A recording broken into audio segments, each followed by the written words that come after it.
Hey there, tonight we're uncovering the first calendars, those ancient systems that taught humanity to count the years. Not the Hollywood version, you know, but a journey into how observing the skies shaped our understanding of time. If these stories help you unwind, I'd love a quick like or subscribe, but only if they're genuinely working for you. I'm curious where in the world you're listening from, so drop your location and local time in the comments. It's amazing seeing our little community span the globe through these historical tales. Now find your comfort zone, perhaps turn on a fan for that gentle background hum, and let's venture into tonight's story together. On a clear night, long before Netflix marathons or the snooze button, ancient humans looked up at the sky and noticed something peculiar. The moon was a bit of a drama queen. Every month, it went through its own dramatic cycle, waxing, waning, disappearing entirely, and then starting all over again.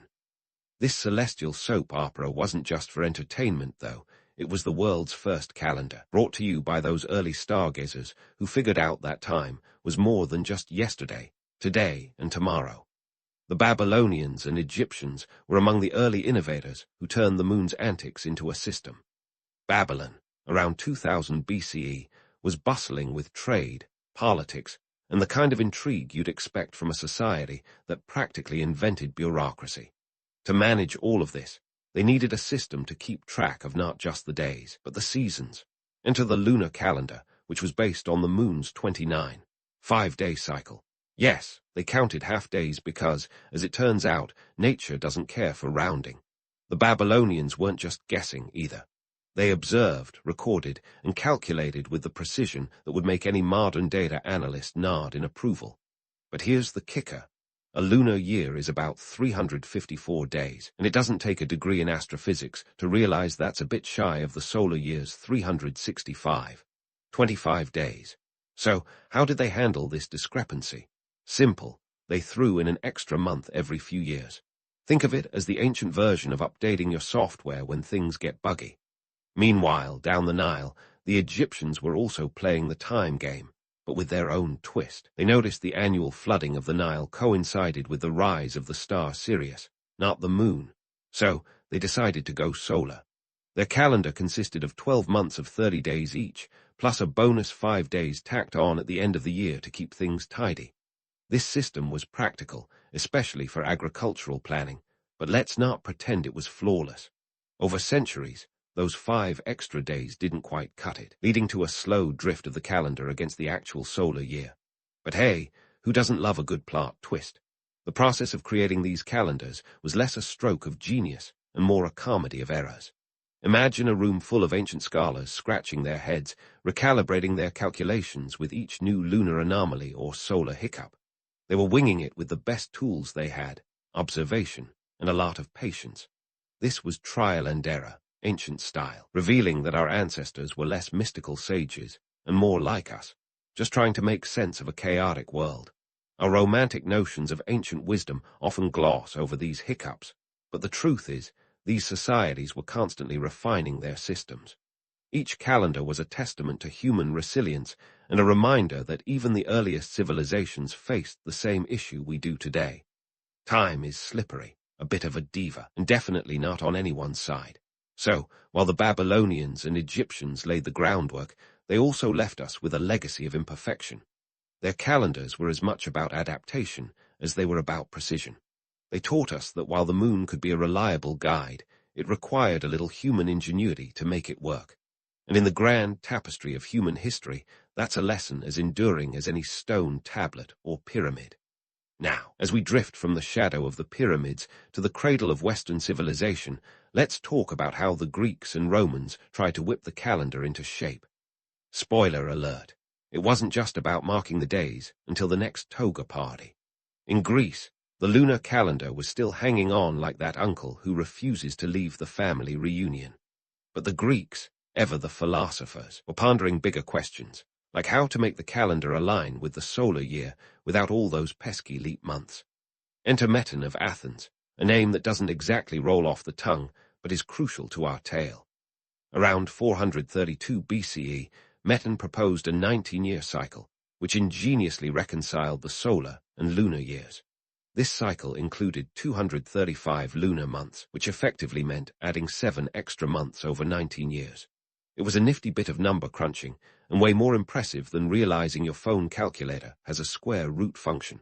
However, while Metten's cycle was mathematically satisfying, it was a bit like assembling IKEA furniture, complicated and ultimately left you with extra pieces. Meanwhile, just across the Ionian Sea, the Romans were having their own calendar conundrum. Initially, their calendar was a mess of 304 days spread out over 10 months. Did the Romans just not care about the rest of the year? Kind of. Originally, winter was a non-season for them, a dead zone unworthy of its own months. But as Rome expanded and became more sophisticated, this oversight became as embarrassing as showing up to a gladiator fight in a toga. Cue the reformers. Around 713 BCE, King Numa Pompilius added January and February to the lineup, giving a nod to the fact that time, like Roman politics, waits for no one. Yet, the calendar's annual mismatch with the solar year persisted. Fast forward a few centuries, and enter Julius Caesar, a man known for his ambition, military prowess, and let's be honest, a flair for the dramatic. By the time Caesar strutted onto the stage in 45 BCE, the Roman calendar was about as reliable as a three-legged stool. Months were being manipulated to extend political terms, like a bad reality TV contestant buying extra airtime. Caesar, seeing a chance to stabilize the state and his legacy, took a cue from the Egyptians and decided to go solar. Thus, the Julian calendar was born, featuring a 365-day year with an extra day thrown in every 4 years. Goodbye, leap months. Hello, leap years. This wasn't just Caesar's genius at work. It was also the result of consultations with Sarsigenes, a Greek astronomer who probably did most of the heavy lifting. The reform was politically savvy. Stabilizing the calendar meant stabilizing Rome's agricultural and civic life, which, let's face it, was a good move if you wanted to keep the empire from imploding. Caesar's calendar reform was less about being a visionary and more about being a practical problem solver in a toga. However, the Julian calendar wasn't perfect. The year was actually 11 minutes and 14 seconds too long, adding up over centuries to create a drift that would eventually need correction. But for the time being, it was a game changer, smoothing out the chaos and providing a semblance of order, much needed in a world where senators might stab you in the back if you weren't careful. Caesar's calendar, while revolutionary, was also a testament to human nature's tendency to overestimate its cleverness. The myth of Caesar as the lone genius is tantalizing, but doesn't hold up against the reality of collective effort and the pragmatic need to fix a broken system. The Julian calendar was a remarkable step forward, but it also showed that even the sharpest minds of antiquity couldn't fully tame time's wild nature. So, while Caesar and his advisors polished the calendar to a new shine, they left future generations with a legacy of imperfection, a reminder that even monumental reforms have their flaws. The Julian calendar would hold sway for over 1,500 years, until Pope Gregory Roman XIII decided it was time for another tweak. But let's not jump ahead. For now, let's savor the irony that Julius Caesar, a man who couldn't foresee his own downfall, helped shape how we understand time itself. In the grand scheme of things, the Julian calendar was both a triumph and a cautionary tale, was a reminder that even the most brilliant solutions are often temporary patches for the relentless march of time. And so, as we wrap up this chapter in the saga of calendars, we see that each attempt to measure time is a reflection of its era, filled with ambition, politics, and just a bit of hubris. As we move forward in our chronicle, there's plenty more time-bending drama to explore. Stay tuned, because the story of calendars, like time itself, is far from finished. And speaking of time-bending drama, let's catapult ourselves from Caesar's Rome to the Middle Ages. Ah, the Middle Ages, a time when people still thought bathing was optional, and the church was the ultimate influencer before Instagram made it cool. By the 16th century, the Julian calendar was like that old software you keep using because updating it seems like too much hassle. But it was causing real headaches, especially for the Catholic Church, which was having a bit of a calendar crisis. Enter Pope Gregory Roman XIII, a man with a plan and a penchant for reform. By the time he took the papal throne, the calendar's drift was causing Easter to fall all over the place, like a particularly indecisive rabbit. Easter, being the holiest of holy days, was supposed to coincide with the spring equinox, but thanks to the Julian calendar's 11-minute annual overestimation, the equinox had shifted by about 10 days. Now, if there's one thing you don't mess with in 16th century Europe, it's the church calendar. So, Gregory decided to give the calendar a makeover, not just to get Easter back on track, but to restore some cosmic order. The Gregorian reform wasn't just a late-night calendar hackathon, it was a meticulous operation. Gregory consulted with astronomers like Christopher Clavius and Aloysius Lilius, who ran the numbers, and realized they needed to chop off a full 10 days to realign Easter and the equinox. So, in 1582, October 4th was followed directly by October 15th. People woke up to find they'd lost a third of the month, which is the kind of time skip that would make Doctor Who fans proud. Now, you might think losing 10 days would lead to mass hysteria, cats and dogs living together, total chaos. But surprisingly, people took it in stride, perhaps because the loss mostly affected the elite who had to adjust their schedules. Ordinary folks likely shrugged, figuring it was just another oddity in a world full of them. However, the real rub came with trying to get everyone on board. Europe, you see, was a patchwork of Catholic and Protestant territories, and not everyone was keen on taking orders from the Pope.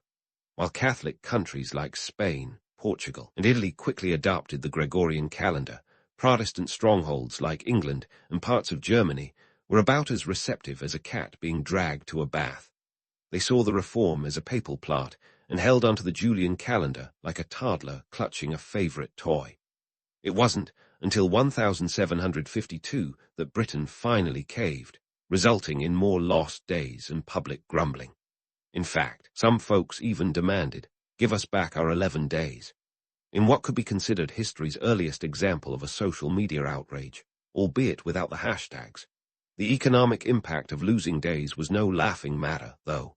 Contracts had to be renegotiated, rents adjusted, and wages recalculated. Imagine the chaos if your boss suddenly docked a third of your paycheck because the calendar decided to skip ahead. Merchants and farmers especially felt the pinch as market days shifted and harvests had to be recalibrated. It was a reminder that time, while abstract, had very real implications on people's livelihoods. Despite the initial hiccups, the Gregorian calendar was a hit in the long run. It corrected the drift by changing leap year rules. Only centuries divisible by 400 would be leap years, which meant fewer awkward days popping up randomly. It was a triumph of math over celestial chaos, but it also served as a reminder of how intertwined time is with power. The Church's ability to reshape the calendar underscored its dominance over both the earthly and the divine, a kind of temporal sovereignty that few institutions could match. But let's not get too carried away with the Church's victory lap. The Gregorian calendar wasn't adopted worldwide overnight. Russia, for instance, held out until after the Bolshevik Revolution, finally making the switch in 1918. And Greece didn't jump on the bandwagon until 1923. So, while the calendar reform was a step towards global synchronization, it also highlighted the stubborn streak in human nature. People, it seems, are remarkably resistant to change, especially when it comes from authority figures they don't particularly like. The Gregorian calendar, much like its Julian predecessor, was a blend of scientific precision and political maneuvering. It showcased the Church's savvy, using celestial order to reinforce its terrestrial authority. Yet, it also highlighted the limitations of any system trying to pin down time, a slippery beast that refuses to be tamed. And while Pope Gregory Roman XIII might not have foreseen every hiccup, his reform was a testament to the enduring struggle to impose order on chaos, a theme as ancient as the stars themselves. So, as we wrap up this jaunt through the Middle Ages and beyond, let's keep in mind that the story of calendars is far from over.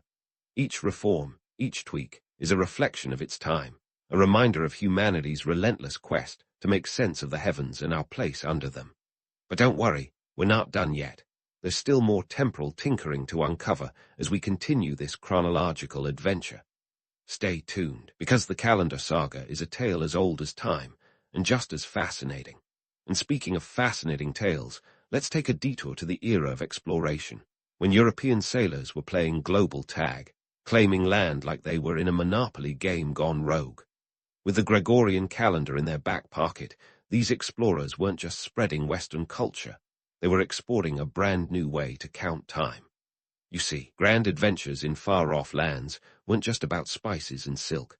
They were about control, and what better way to assert dominance than by steering the clock itself? The Spanish and Portuguese, armed with Pope Gregory's temporal upgrade, were quick to impose the Gregorian calendar in their newly acquired territories throughout Asia, Africa, and the Americas. It was like handing out a uniform to make sure everyone was marching to the same beat, but not everyone was thrilled. Local cultures, with their own rich tapestry of timekeeping traditions, were about as eager to adopt this foreign calendar as a cat is to embrace a bath. Take the Maya, for instance. Long before the Europeans showed up, they were using a calendar system that could make your head spin faster than a carnival ride. Their long count calendar was a marvel of mathematical genius, designed to track vast cycles of time. The Maya weren't just marking days, they were mapping cosmic events on a scale that would make any modern astronomer nod in respect. But when the Spanish arrived, they brought with them not just new diseases, but also new ways of measuring time, which they insisted should replace the Maya's sophisticated system. The result, a clash of calendars that mirrored the broader cultural collision. In India, the story was similar, yet uniquely complex. The subcontinent was a mosaic of calendars, each region boasting its own way of marking the passage of time. From the lunar cycles of the Hindu calendar to the solar calculations of the Tamil calendar, time was a local affair. Enter the British, who during their colonial rule decided that the Gregorian calendar should be the standard for official use. Yet try as they might, they couldn't completely erase the traditional calendars. Even today, while the Gregorian calendar is used for business and government, many Indians still celebrate festivals according to their ancestral calendars, a testament to cultural resilience. Let's not forget about the Chinese, whose calendar system has been in place since at least the 14th century BCE. With its intricate combination of lunar and solar elements, the Chinese calendar is a time-tested masterpiece.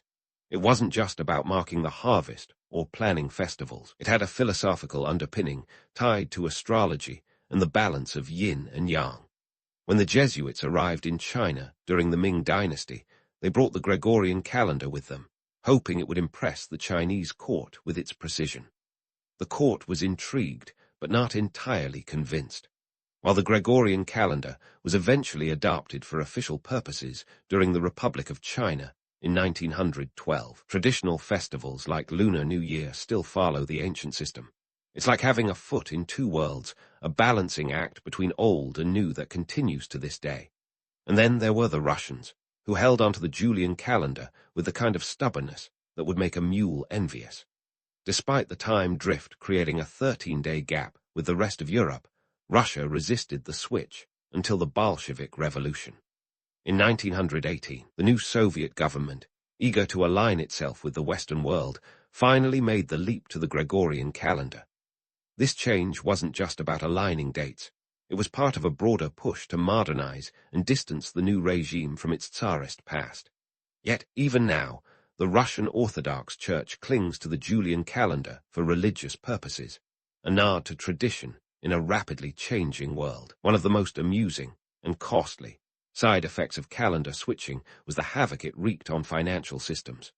Take Sweden, which tried to transition from the Julian to the Gregorian calendar gradually, like someone dipping a toe into a cold pool. In 1700, they decided to skip leap years for 40 years, but then forgot to do so in 1704 and 1708. Realizing their mistake, they threw up their hands and reverted to the Julian calendar, only to finally switch to the Gregorian calendar in 1753. This zigzag approach led to what historians call the Swedish calendar mess, a comedy of errors that left everyone from farmers to merchants scratching their heads and their wallets. And what about Britain, which switched in 1752 after much grumbling? When the calendar was adjusted, tax day suddenly moved, causing confusion and a bit of chaos. Imagine waking up to find that your rent was due a week earlier than expected. Cue the landlord knocking on the door, and you frantically digging for coins under the couch cushions. The transition also sparked fears of losing 11 days of wages, a concern that was more than just theoretical for the working class. It was a reminder that time, while abstract, had concrete implications on people's lives. As the Gregorian calendar made its rounds, it wasn't just about syncing up dates. It was an assertion of power and a tool of colonial influence, where adopting the calendar often meant accepting the broader control of the colonizers. Yet, in many places, traditional calendars persisted, a quiet rebellion against the forces of homogenization. From the Hebrew calendars, meticulous lunar-solar calculations to the Islamic calendar, which remains purely lunar, these systems coexist with the Gregorian calendar, offering a rich tapestry of how different cultures perceive time. In Japan, the Gregorian calendar was officially adopted in 1873 as part of a broader effort to modernize and westernize during the Meiji Restoration.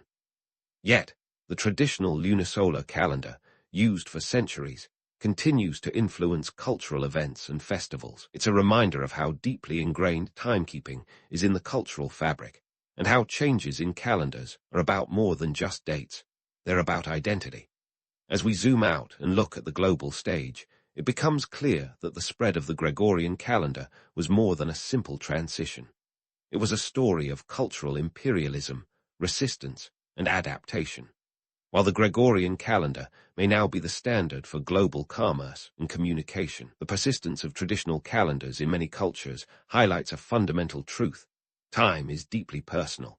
It's a reflection of who we are, where we come from, and what we value. So, as we prepare to delve deeper into the fascinating world of calendars, let's remember that this is more than just a tale of numbers and dates. It's a chronicle of human history, filled with ambition, conflict, and the relentless pursuit of order in a chaotic world. Stay tuned, because the calendar story is far from over, and there are plenty more twists and turns to come as we continue this journey through the annals of time. As we continue our journey through the annals of timekeeping, we find ourselves in the modern era, where smartwatches and atomic clocks reign supreme. Yep, we've moved from moonlit night sky observations to gadgets that can pinpoint the second you blink. But the quest to measure time accurately is about more than just convenience. It's about power, precision, and an ongoing battle against nature's refusal to play by our rules. And just when we thought we had it all figured out, along came daylight saving time to remind us that we're still not quite there. Let's talk tech. The atomic clock, invented in the 1950s, is the rock star of modern timekeeping. Forget the sun and moon. This baby uses the oscillations of cesium atoms, ticking away at an astonishing 9 billion times per second. Yep, you heard right. 9 billion. That kind of precision is enough to make even the most meticulous ancient astronomer drop their sundial in awe. But why do we need such accuracy? Well, in a world where GPS systems guide everything from your morning commute to global trade routes, even a 1-second discrepancy can mean the difference between arriving at your destination and getting lost in a concrete jungle. Yet, for all our advancements, time remains a slippery fish.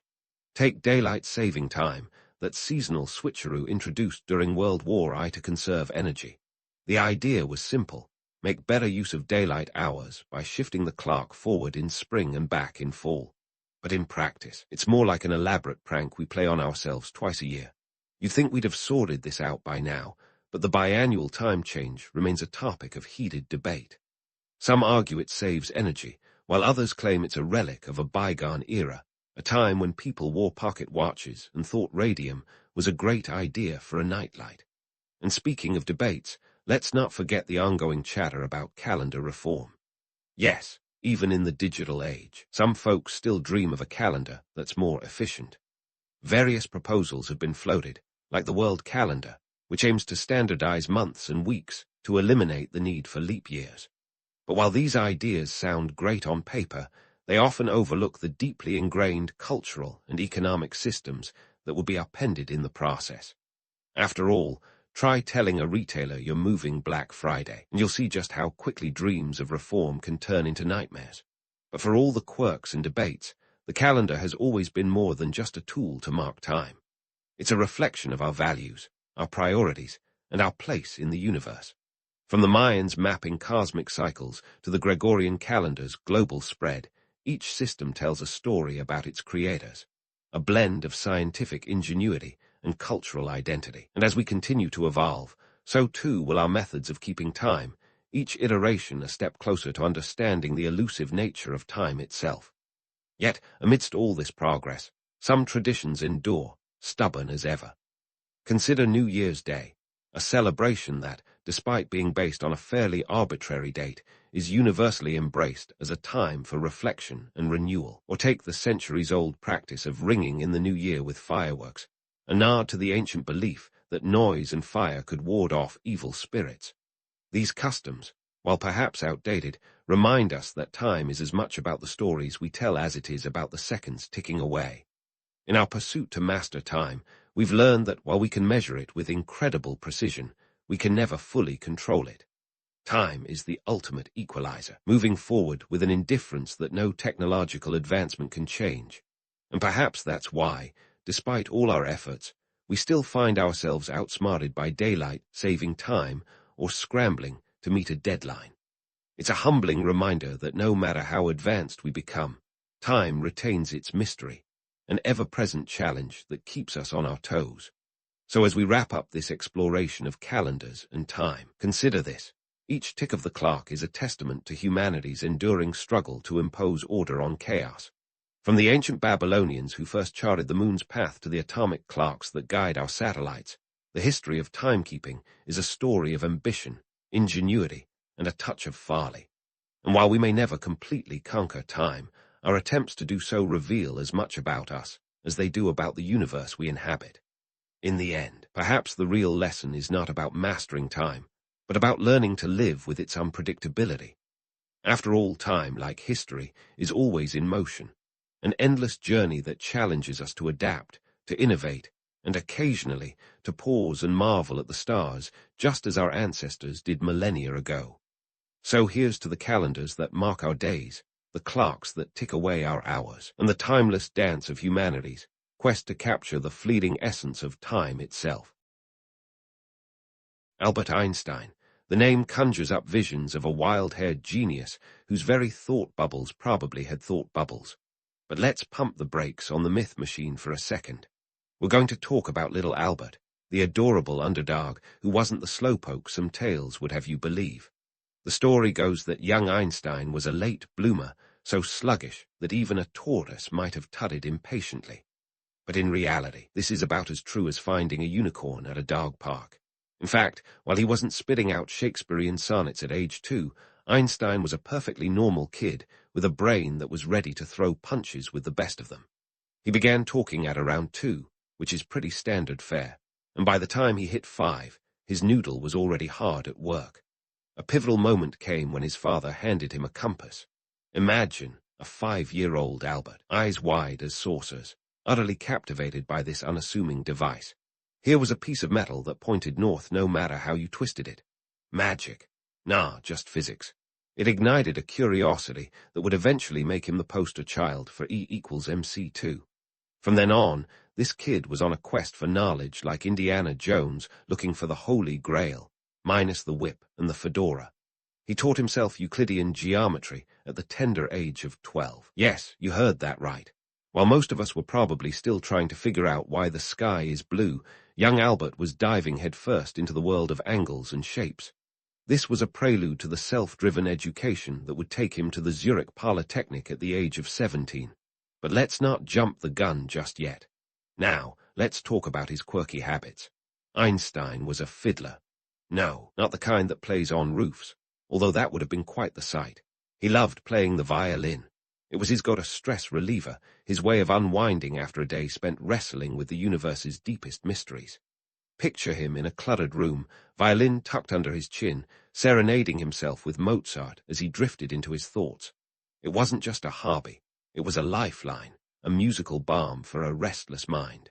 And then came 1905, a year that physicists and historians alike have dubbed Einstein's miracle year. It was a time when he was working at the Swiss Patent Office in Bern, a job that, surprisingly, didn't involve inventing time machines or teleporters. Instead, it offered him just enough mental downtime to ponder the universe. That year, he published not 1, not 2, but 4 groundbreaking papers. It was like the physics equivalent of the Beatles dropping the White Album and SGT, Pepper, all in one go. The first paper explained the photoelectric effect, which sounds like something you'd need a hazmat suit to understand. But it basically showed that light can behave like particles, thus planting the seeds for quantum theory. Next up was his paper on Brownian motion, providing empirical evidence for the existence of atoms, which at the time were about as tangible as Bigfoot. His third paper, Special Relativity, which completely rewired humanity's understanding of time and space. And as the cherry on top, he introduced the world to E equals MC2, the equation that would become as iconic as a rock band's logo. Now, why does all this matter? Because Einstein wasn't just a brainy dude with a knack for physics. He reshaped our understanding of reality itself, challenging the status quo like an intellectual punk rocker. His work paved the way for innovations that would define the 20th century and beyond. We're talking about everything from nuclear energy to GPS technology. So next time you find yourself lost in an unfamiliar city, remember that your smartphone's navigation system owes a debt to Einstein's relentless curiosity. Let's not forget that Einstein wasn't just a solitary genius. He was a product of his environment, influenced by the political and social changes of his time. The early 20th century was a period of rapid technological advancement and societal shifts, providing fertile ground for revolutionary ideas. Einstein was a man who questioned everything, embraced change, and wasn't afraid to think differently. That's a lesson that resonates just as strongly today as it did over a century ago. So as we wrap up this part of the story, let's leave behind the myth of the slow-learning Einstein. Instead, picture a young boy with a head full of questions, a violin in one hand and a compass in the other, ready to chart a course through the great unknown. The stage is set, the players are ready, and the world of physics will never be the same again. Stay tuned, because this is just the beginning of a tale that's as mind-bending as it is inspiring. As we dive deeper into Einstein's saga, let's transport ourselves to the Swiss Patent Office in Bern. Now, you might think a patent office is the last place you'd find a scientific revolution brewing. After all, it sounds about as exciting as a tax return. But for Einstein, it was a think tank in disguise. Picture him there, a clerk with a penchant for daydreaming, poring over inventions that ranged from the mundane to the bizarre. The job was no walk in the park, but it wasn't a mental prison either. It was more like a mental trampoline, giving him just enough bounce to leap into the stratosphere of theoretical physics. Einstein's official title was Technical Expert Third Class, which sounds like something you might win in a cereal box. But don't let the humble rank fool you. He wasn't just stamping papers and sipping coffee. This seemingly trivial post allowed him to think outside the confines of Newtonian physics.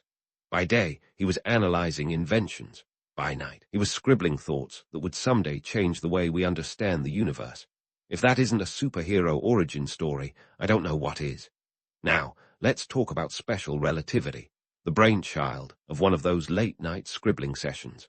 Imagine a theory so revolutionary that it made scientists question the very fabric of space and time. This wasn't just an academic exercise, it was a seismic shift in thought. Until then, people believed time was as constant as your grandmother's fruitcake recipe. Enter Einstein, stage left, with a radical notion. Time is relative. What does that mean? Well, it means that time can stretch and shrink like spandex on Thanksgiving. A clock moving at high speeds ticks differently than one at rest. And if that doesn't blow your socks off, I don't know what will. What's fascinating is how he arrived at this eureka moment.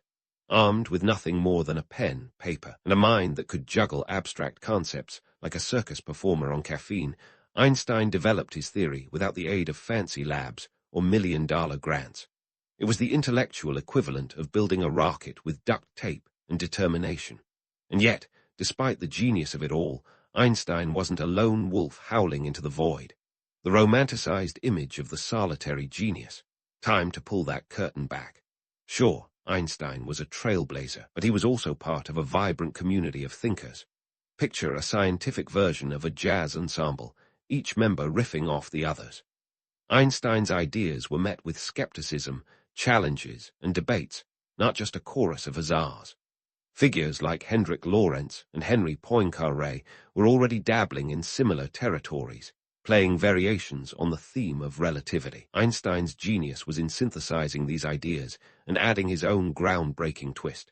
He was like the DJ who remixes a track, turning it into a chart-topping hit.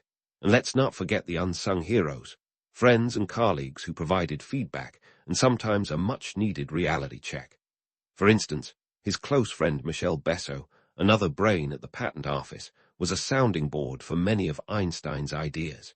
In a letter to Besso, Einstein famously credited him with helping to solve the problem of relativity, saying, "I could not have done it alone." Romantic as the lone genius narrative is, the truth is that science thrives on collaboration, even if the spotlight often shines on just one person. But why did any of this matter beyond a bunch of white-haired men arguing over equations? Because special relativity didn't just sit pretty in textbooks. It paved the way for technologies that define modern life. Think GPS, which relies on Einstein's theories to provide accurate location data.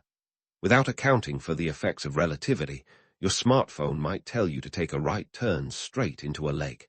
And let's not overlook nuclear energy, a double-edged sword born from the principles Einstein laid down. All this from a guy who was once thought to be a slow learner. The irony is as rich as a decadent chocolate cake. Einstein's story is a testament to curiosity's power to shake up the world. Sure, the myth of the solitary genius is appealing, like a Hollywood biopic waiting to happen. But the reality is far more nuanced, and dare I say, more inspiring. It's a reminder that even the most groundbreaking ideas are often the result of collective human endeavor. As we hit pause on Einstein's journey for now, let's leave behind the myth of the isolated wizard. Instead, picture a man with a head bursting with ideas, surrounded by a chorus of voices that challenged and inspired him. The road ahead is still long, and many more twists and turns await. So stick around, because the tale of Albert Einstein is far from over, and the best is yet to come. Einstein's journey was far from over, and the best was yet to come. Enter the roaring 1920, a time when Einstein was about to find himself at the epicenter of a scientific and cultural maelstrom. It all kicked off on May 29, 1919, during a solar eclipse that stretched across parts of the Atlantic and Africa. Why the fuss over a celestial hide-and-seek game? Because this eclipse was the stage for a dramatic showdown between Newton's classical mechanics and Einstein's theory of general relativity, a theory that had been simmering on the back burner of scientific discourse since 1915. Let's set the scene. British astronomer Sir Arthur Eddington was determined to test Einstein's theory, which predicted that massive objects like the sun could warp space-time, bending the path of light from distant stars. Eddington and his team packed their bags and telescopes and headed to the tiny island of Principe, off the west coast of Africa, while another group set up shop in Sabral, Brazil. Their mission: to capture images of the stars appearing near the sun during the eclipse and see if their positions shifted as Einstein predicted. When the results came in, they were nothing short of explosive, scientifically speaking. The stars had budged exactly as Einstein had foretold. This was the academic equivalent of finding treasure on a pirate map.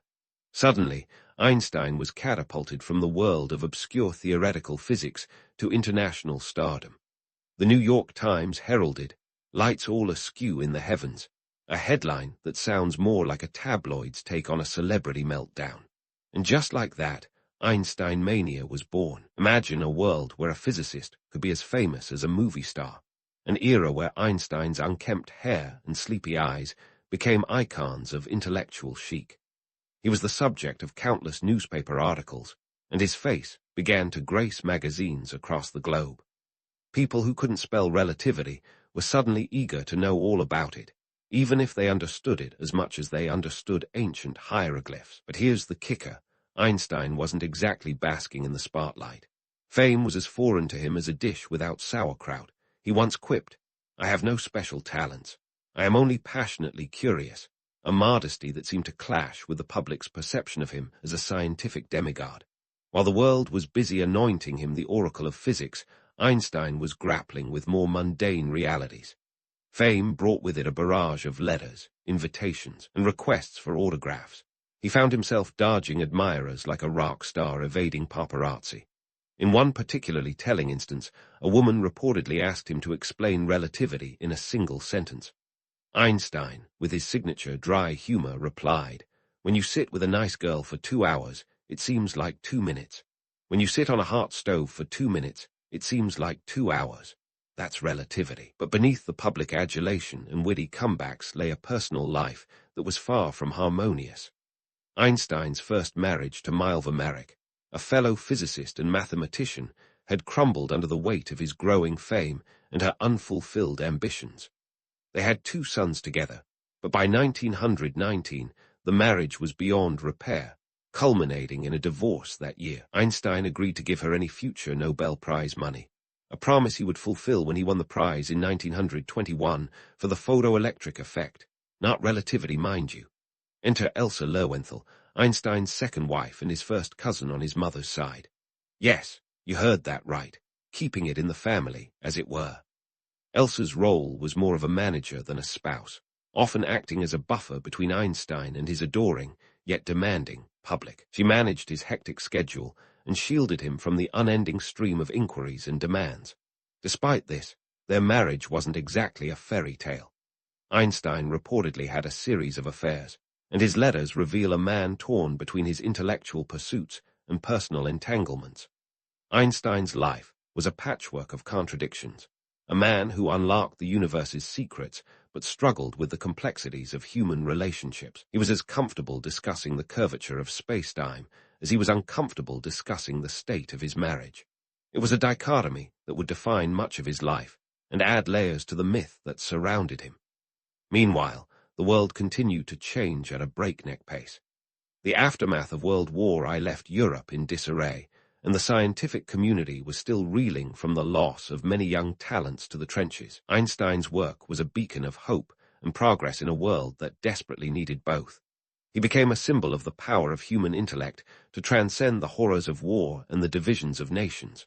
However, it wasn't all Nobel Prizes and accolades.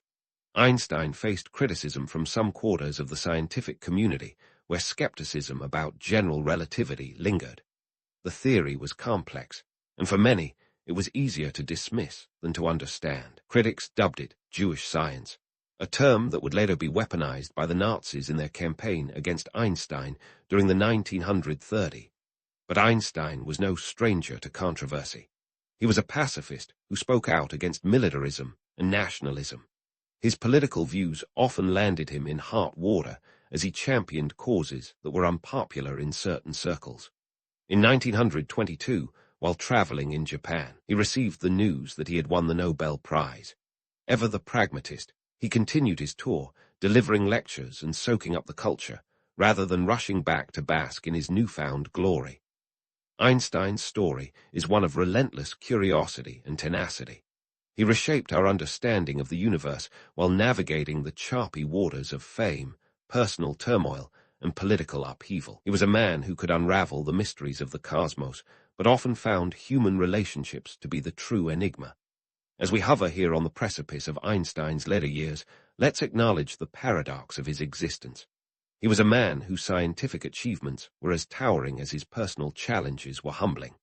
In the coming chapters, we'll explore how he continued to influence the world, both inside and outside the sphere of physics, as well as the legacy he left behind, a legacy that continues to resonate in the 21st century. Hold on to your hats, because the story of Einstein is far from over, and there's plenty more to explore in the labyrinth of his life and mind. Now, as we navigate the labyrinth of Einstein's later years, get ready to dive into the political and social whirlpools that also defined his life.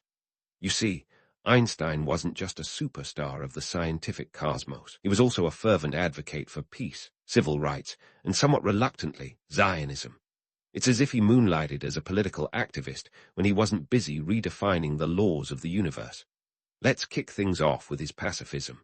The Great War, or as we like to call it now, World War I, was a sobering backdrop for Einstein.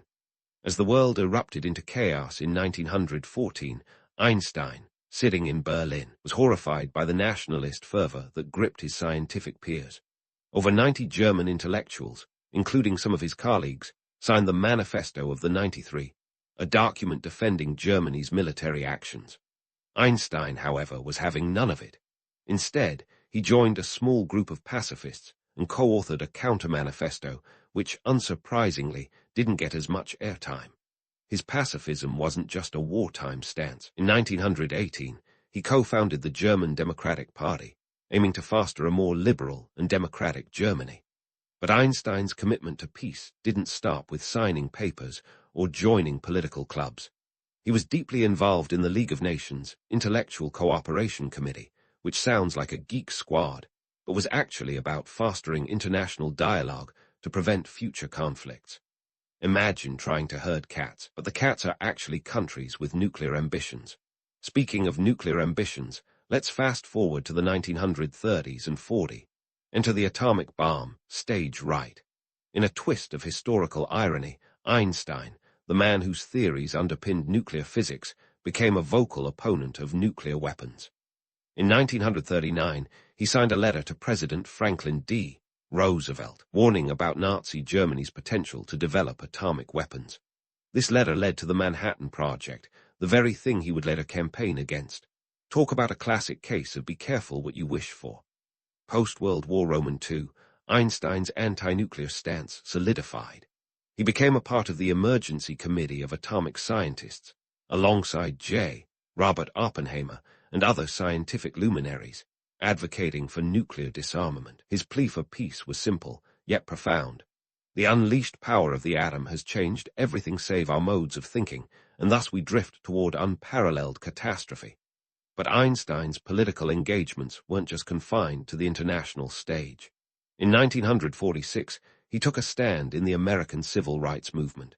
Invited to speak at Lincoln University, a historically black college, Einstein delivered a powerful speech against racial segregation. He declared, "The separation of the races is not a disease of colored people, but a disease of white people. I do not intend to be quiet about it." This was Einstein's mic drop moment, a public denouncement of racial injustice in a country that was still grappling with its own identity. Einstein's advocacy transcended borders, but his relationship with Zionism was a bit more tangled. While he supported the cultural Zionist movement, which aimed at creating a Jewish homeland as a cultural and spiritual center rather than a political state, he had reservations about the political Zionism that sought to establish a Jewish nation-state. He even clashed with figures like Chaim Weizmann, the future first president of Israel, over these ideological differences. In 1952, after Weizmann's death, Einstein was offered the presidency of Israel, a role that was largely ceremonial but symbolically significant. In true Einsteinian fashion, he declined, citing his inexperience in dealing with people and his advancing age. He quipped, "Equations are more important to me, because politics is for the present, but an equation is something for eternity." You've got to admire a guy who knows his limits and sticks to his guns, or in his case, his chalk. Einstein's political and social activism was a testament to his belief that scientific progress should go hand in hand with social justice. He once wrote, "Concern for man himself and his fate must always constitute the chief objective of all technological endeavors." It's a poignant reminder that even the most brilliant minds can't ignore the world around them. But his activism wasn't without its critics. Throughout his life, Einstein faced backlash from various quarters. His pacifism during World War I had earned him the label of a traitor among German nationalists. His anti-nuclear stance and association with leftist causes made him a target during the Red Scare in America. In 1950, the FBI had amassed a dossier on him that ran over 400 pages. That's about as thick as a small-town phone book, if you remember those relics of the pre-digital age. Einstein's life, therefore, was a balancing act between his scientific pursuits and his advocacy for humanitarian causes. He wasn't content to simply sit in his ivory tower, scribbling equations while the world burned. Instead, he engaged with the issues of his day, using his platform to advocate for change. It's a legacy that resonates even today as scientists and intellectuals grapple with their roles in addressing global challenges. As we wrap up this segment, let's not forget that Einstein's story is far from over. His contributions to science and society continue to ripple through time, influencing everything from technology to ethics. So hang on tight, because there are still more layers to peel back in the life of this extraordinary man. Keep your pens ready, folks.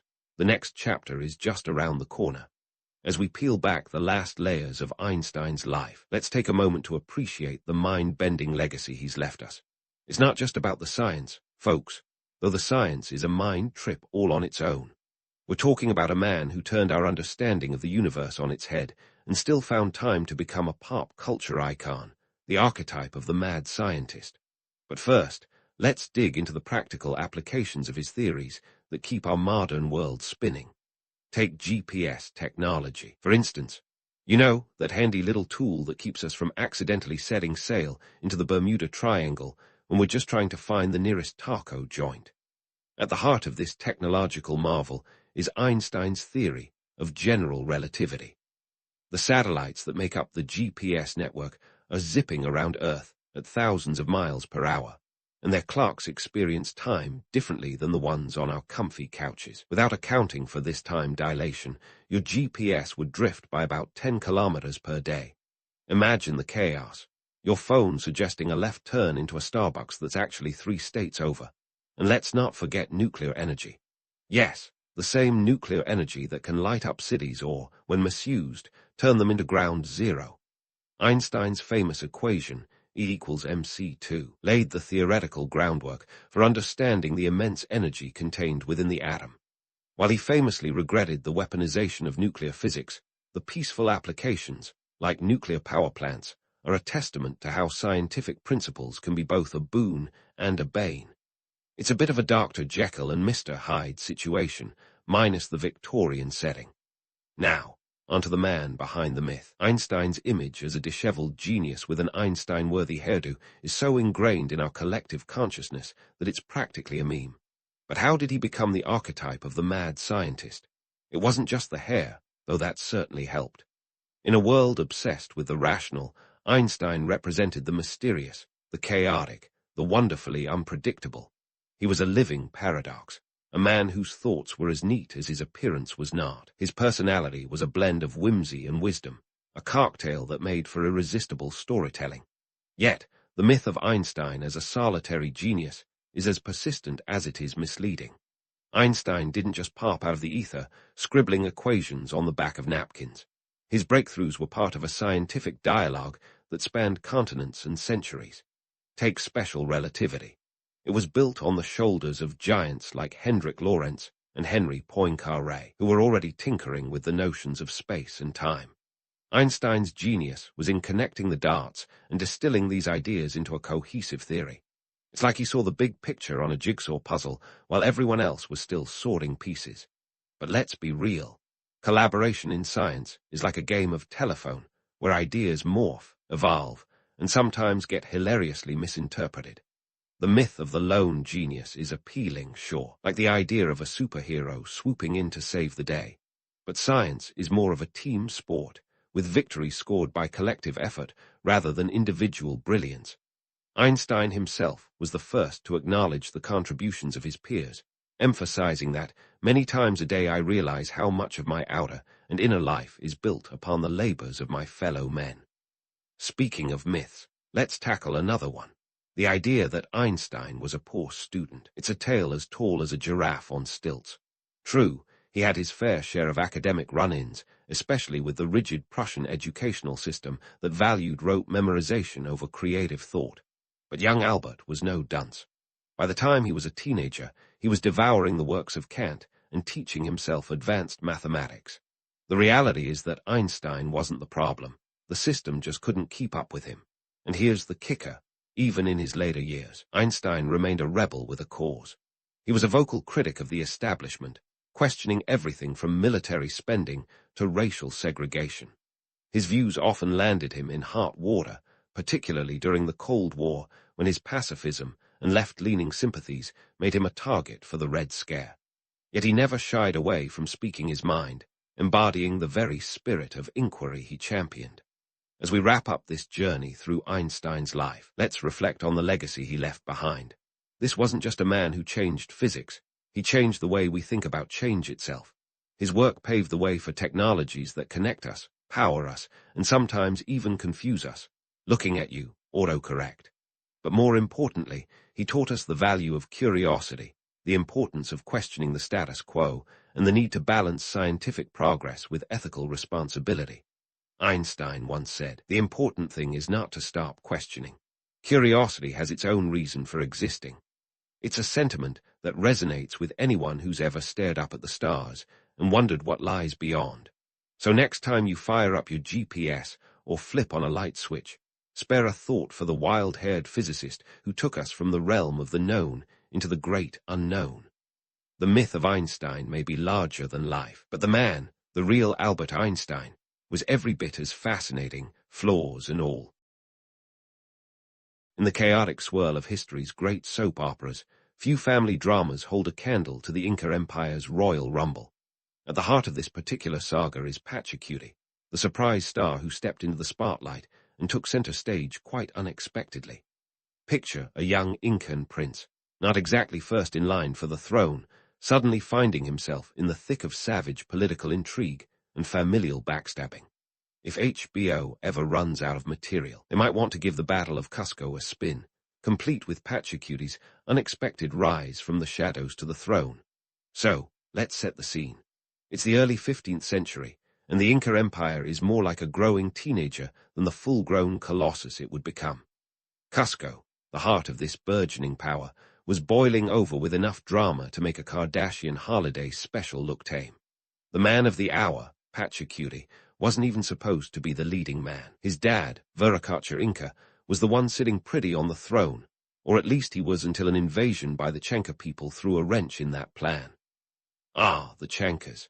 They were the fierce neighbors who decided they'd like to redecorate Cusco in their own style, which didn't exactly include keeping Viracocha and his family in charge. When the Chancas came knocking, Viracocha and his heir apparent, Inca Urco, did something rather unexpected. They packed their bags and left town faster than you can say Inca Empire. That's right, dear old Dad and his chosen successor opted for a tactical retreat. And by tactical, I mean they ran for the hills, leaving Cusco to fend for itself. Enter Pachacuti, the backup prince who wasn't even in the top draft picks for the throne.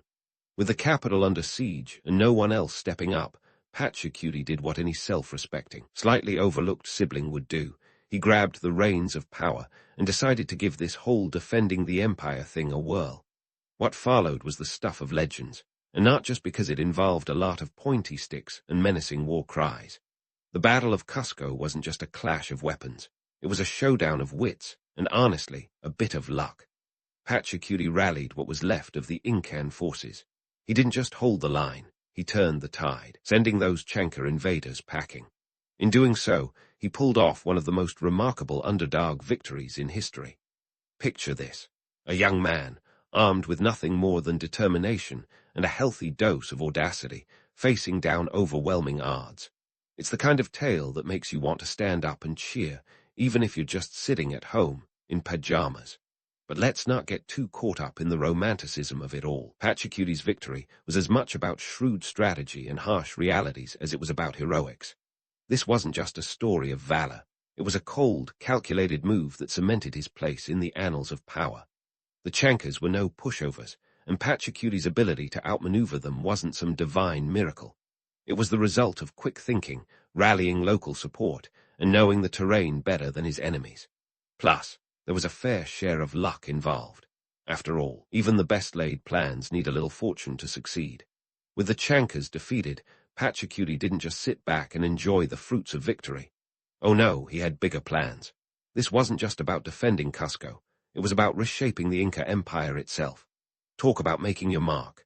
Pachacuti took this opportunity to reorganize the world as he saw fit, which, unsurprisingly, included sidelining his old man, Viracocha, and his brother, Urco. Viracocha supposedly spent his remaining years in some sort of forced retirement, probably thinking about how things went so terribly awry. In the aftermath, Pachacuti's rise to power wasn't just a simple case of new management. It was a seismic shift in the Inca hierarchy.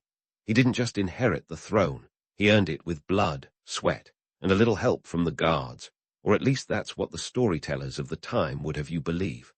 The truth is, his ascent was a masterclass in opportunism and political savvy. The backstory of Pachacuti's rise is a testament to the complex mesh of power, family dynamics, and the ever-present shadow of conquest that defined the Inca Empire. So there you have it, a tale of unexpected ascension, of a prince who wasn't meant to be king suddenly finding himself at the helm of an empire. Pachacuti's story is a reminder that history is often shaped by those who seize the moment, not just those born into it. As we continue to peel back the layers of his life, remember that this was just the beginning. Pachacuti had a whole empire to build, and he was just getting started. But that, dear friends, is a story for another time. For now, let's just appreciate the audacity of a young man who refused to let a little thing like an invading army spoil his day. But Pachacuti wasn't lounging around basking in his newfound glory. No, sir. With an empire to build and enemies to outwit, he was just warming up. Picture a chessboard, except the pieces are sprawling territories and the stakes are astronomical. And Pachacuti, he was the grandmaster, orchestrating moves that would leave his rivals scratching their heads. First on his agenda was expansion, and if you think he approached it with a gentle nudge, think again. Pachacuti's ambition was as vast as the Andes themselves.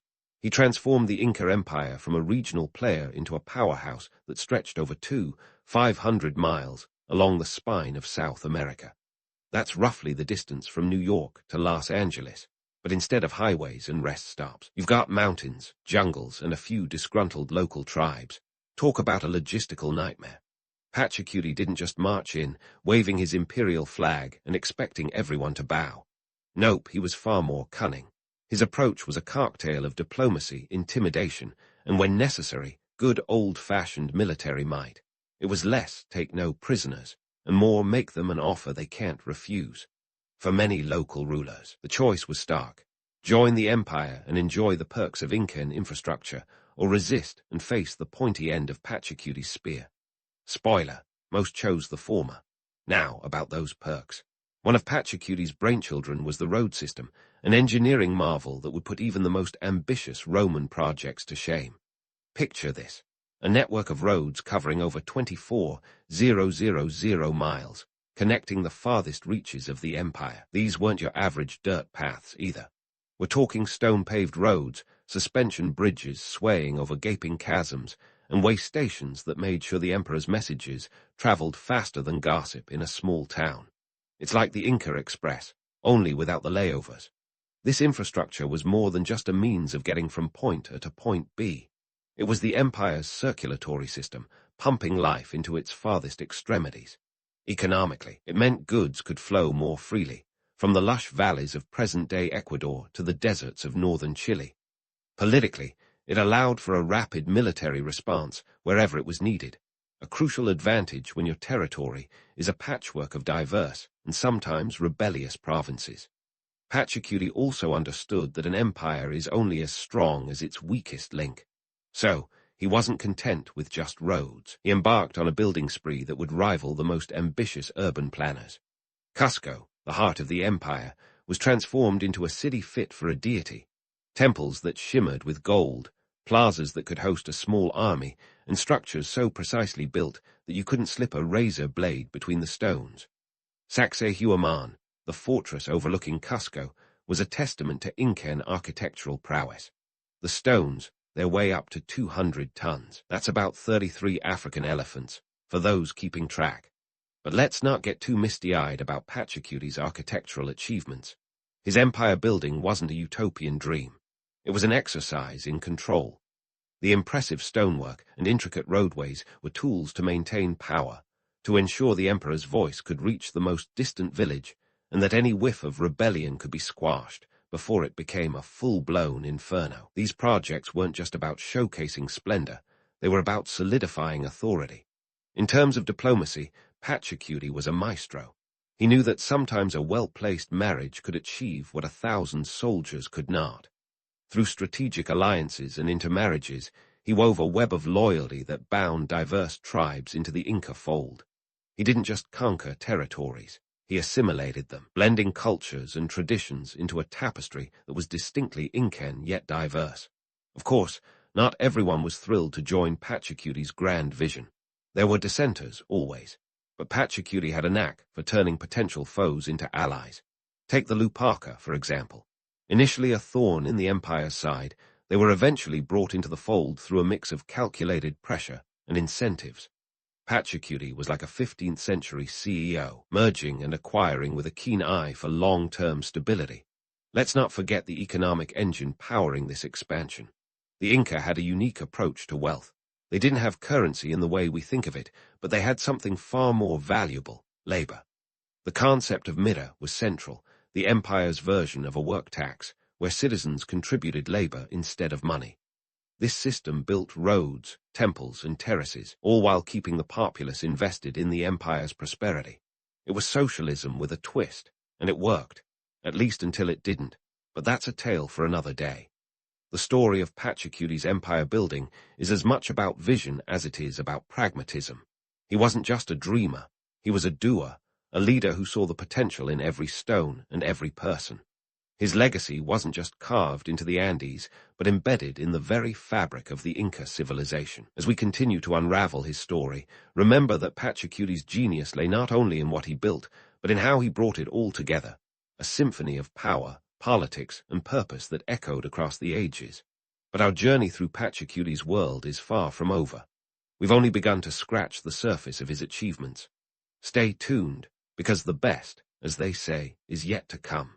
With Pachacuti's empire still a work in progress, let's fast forward to one of his crowning achievements, Machu Picchu. Machu Picchu, the ancient city shrouded in clouds and mystery. Nestled high in the Andes at 970 feet above sea level, it's the kind of place that would make even the most seasoned mountain goat feel a little winded. But why, you might ask, would anyone build a city in such a seemingly inaccessible location? Why not just pop it down in a nice, flat valley? The answer, as with many things in history, is a mix of strategy, symbolism, and a touch of imperial showmanship. First, let's tackle the logistics. Building Machu Picchu was no small feat. We're talking about hauling tons of stone up steep slopes with nothing but manpower and a few clever contraptions. Forget cranes or bulldozers. The Inca engineers relied on sheer ingenuity. They used ramps, levers, and a technique called ashlar masonry, where stones were precisely cut to fit together without the need for mortar. These structures are so well constructed that, even today, you couldn't wedge a credit card between the stones. It's like they were playing the world's most intense game of Jenga, but with mountains. The stonework wasn't just for bragging rights, either. This precision helped the buildings withstand the frequent earthquakes in the region. Talk about forward thinking. While we might marvel at the engineering, the real genius was in the planning. Machu Picchu was strategically positioned to overlook the Urubamba River, offering natural defenses and a stunning view, a real estate agent's dream. But Machu Picchu wasn't just a fortress or a vacation home for Pachacuti. It was a symbol, a testament to the power and reach of the Inca Empire. Situated at the intersection of several important routes, it served as a hub for trade, governance, and culture. It was the Inca answer to the modern office complex, a place where business met beauty. And let's not forget the terraces. These agricultural marvels allowed the Incas to grow crops at dizzying heights, utilizing every square inch of arable land. They were the original vertical farmers, long before it became trendy. Now, onto the myths. There's a romantic allure to Machu Picchu, fueled by stories of lost cities and hidden treasures. But the truth is, it was never really lost to the people who lived in the region. It was more like a well-kept secret, known to locals, but unknown to outsiders, until Hiram Bingham stumbled upon it in 1911, fueled by tales of Incan gold. Bingham was less Indiana Jones and more an academic on a treasure hunt. But hey, every legend needs a hero, right? The purpose of Machu Picchu has been the subject of debate. Some historians see it as a royal estate, place for Pachacuti to escape the hustle and bustle of Cusco. Others argue it was a religious site, a sacred center where the emperor could commune with the gods. More likely, it was a bit of both, a spiritual retreat that doubled as a power base, blending the divine and the political in true Incan fashion. Beyond Machu Picchu, Pachacuti's legacy includes the legendary road networks. The Inca road system was the empire's circulatory system, stretching over 24,000 miles across some of the most challenging terrain on the planet. These roads weren't just paths, they were the arteries of an empire, making it possible for armies, goods, and information to travel at speeds that would make even a modern courier service blush. Think of it as the ancient version of FedEx, but without the tracking numbers. Inca roads were built with such precision that many still exist today, a testament to their engineering prowess. They incorporated everything from simple footpaths to complex staircases, with roads often climbing to altitudes over 16,000 feet. For those keeping score, that's higher than most planes fly. They even had their own maintenance system, with workers tasked with keeping the roads in tip-top shape. Imagine having a full-time job where your responsibilities include repairing roads on the side of a mountain. That's a level of job security, and a view most of us can only dream of. The roads were more than just a means of travel. They were a tool of conquest and control. They allowed the emperor to project power, moving troops swiftly to quash rebellions and keep the provinces in line. The roads also facilitated trade and communication, knitting the empire together in a way that made it greater than the sum of its parts. And let's not forget the chasquis, the empire's relay runners who could cover up to 150 miles a day, passing messages and goods along the road network at breakneck speeds. These guys were the original Olympic sprinters, minus the medals. While it's tempting to romanticize these achievements, we must remember the empire's darker side. The Incas' road-building and city-constructing feats were made possible by the labor of thousands, all part of the Mida system, which we've touched upon. This labor tax wasn't optional, and while it provided for the empire's needs, it also demanded a heavy toll on the populace. The Incas' architectural marvels were as much about control as they were about creating beauty in the Andes. So, as we marvel at the stonework of Machu Picchu or the vastness of the Inca road network, let's remember the human cost behind these achievements. Pachacuti wasn't just a visionary leader. He was a shrewd ruler who understood that power was about more than just conquering land. It was about leaving an indelible mark on the landscape and the people who lived there. As we delve further into his story, keep in mind that history is often a blend of grandeur and grit, where legends are built on the backs of those who toiled in the shadows. There's more to explore in Pachacuti's reign, and the best tales are yet to unfold. As we dive deeper into Pachacuti's reign, let's shift our gaze from the stone and mortar achievements to the cultural canvas he painted with vibrant strokes. Picture the Inca Empire as a sprawling quilt, each patch a different ethnic group with its own language, traditions, and let's face it, a healthy dose of skepticism about being stitched into the imperial tapestry. Pachacuti's challenge was to unify these diverse patches without unraveling the whole quilt. No small feat, considering his empire's patchwork nature. First on Pachacuti's cultural to-do list was language. The Inca Empire wasn't just a geographic colossus. It was a linguistic cacophony, with countless dialects echoing across its valleys and peaks. To streamline communication, and let's be honest, to keep tabs on everyone, Pachacuti championed Quechua as the lingua franca. Think of Quechua as the empire's version of English today, except with more guttural stops and fewer loanwords from French. By standardizing the language, Pachacuti wasn't just making it easier to order a llama burger in a distant province. He was weaving a common thread through the empire's social fabric. But how do you sell a new language to people who are quite attached to their own tongues? Well, let's just say Pachacuti had the charm of a seasoned car salesman. He framed Quechua as not just a tool for efficient governance, but as a prestigious badge, the language of the cultured and the connected. It was like convincing everyone to upgrade to the latest smartphone, only instead of apps, you got a hotline to the emperor's decrees. Now, onto religion, a touchy subject even in the best of times. The Incas were polytheistic, with a pantheon that could rival a Marvel movie cast. Pachacuti, ever the strategist, decided to elevate Intai, the sun god, to the role of head honcho. Why Intai? Well, the sun is a pretty undeniable deity, what with its daily knack for rising and setting. Plus, Pachacuti claimed divine descent from Intai himself, which is a convenient way to boost your approval ratings. It's like saying you're not just the CEO, but also the founder's grandson. Who's going to argue with that? But Pachacuti didn't stop at just promoting Intai. He rebranded the entire religious experience, much like a spiritual marketing guru. Temples were spruced up, festivals expanded, and sacrifices. Well, let's just say the llamas had a rough time. All this was wrapped in a narrative that painted the Inca as chosen by the gods to bring order to the cosmos. It's the kind of cosmic destiny that makes even the most reluctant subjects think, maybe there's something to this. To further cement this religious unity, Pachacuti initiated a unique form of ancestor worship. The mummified remains of past rulers were paraded around during festivals, treated like rock stars on a comeback tour. These royal mummies weren't just relics. They were political tools, a reminder that the empire's foundations were built on divine lineage. It's a bit like having your ancestors watch over your shoulder, keeping you in check. Except these ancestors had a VIP seat at every major event. As if creating a unified language and religion weren't enough, Pachacuti also sprinkled in a dash of humor to win over the skeptics. He wasn't above poking fun at the old ways while promoting the new.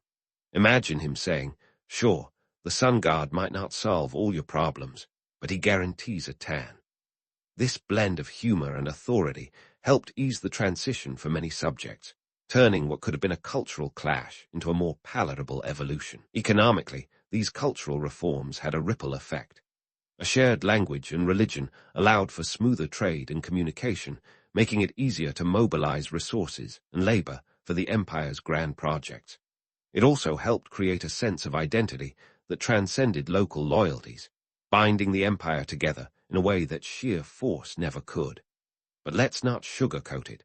Pachacuti's reforms weren't all sunshine and rainbows. They came with a side of coercion. Resistance was met with the usual repertoire of imperial persuasion, a mix of incentives and consequences that made compliance the safer bet. It's like being offered the carrot and the stick, except the stick was a spear, and the carrot was, well, not getting speared. Despite the heavy-handed tactics, Pachacuti's cultural vision was nothing short of revolutionary.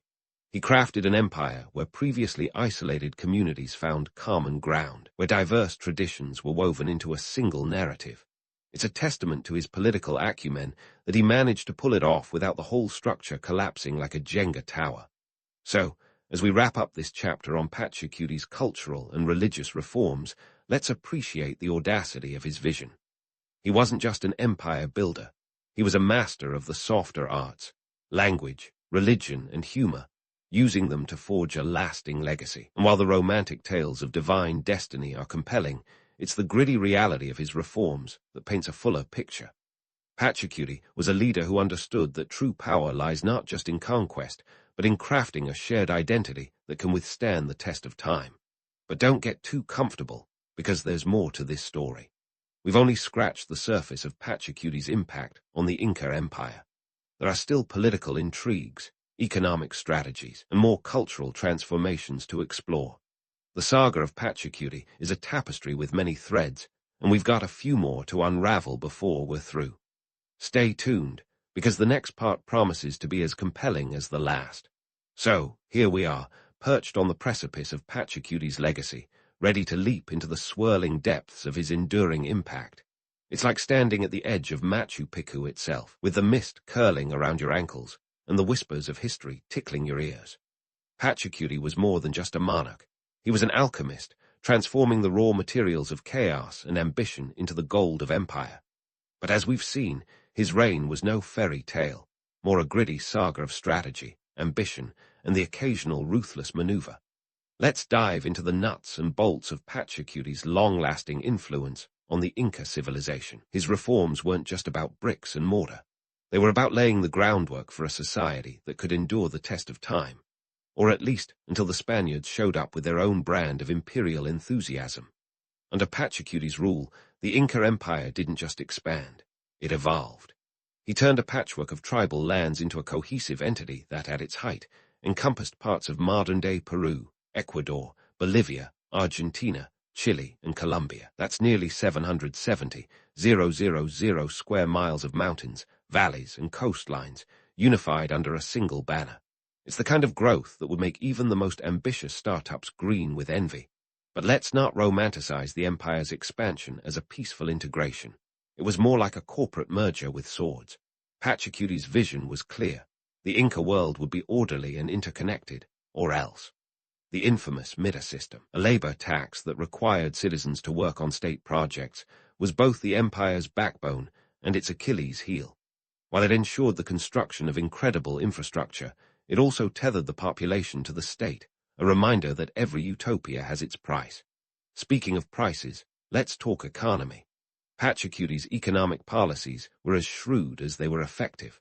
In a world without coinage, wealth was measured in labor and resources. The Inca didn't have a Wall Street to track stocks, but they had something far more tangible: control over agricultural production and distribution.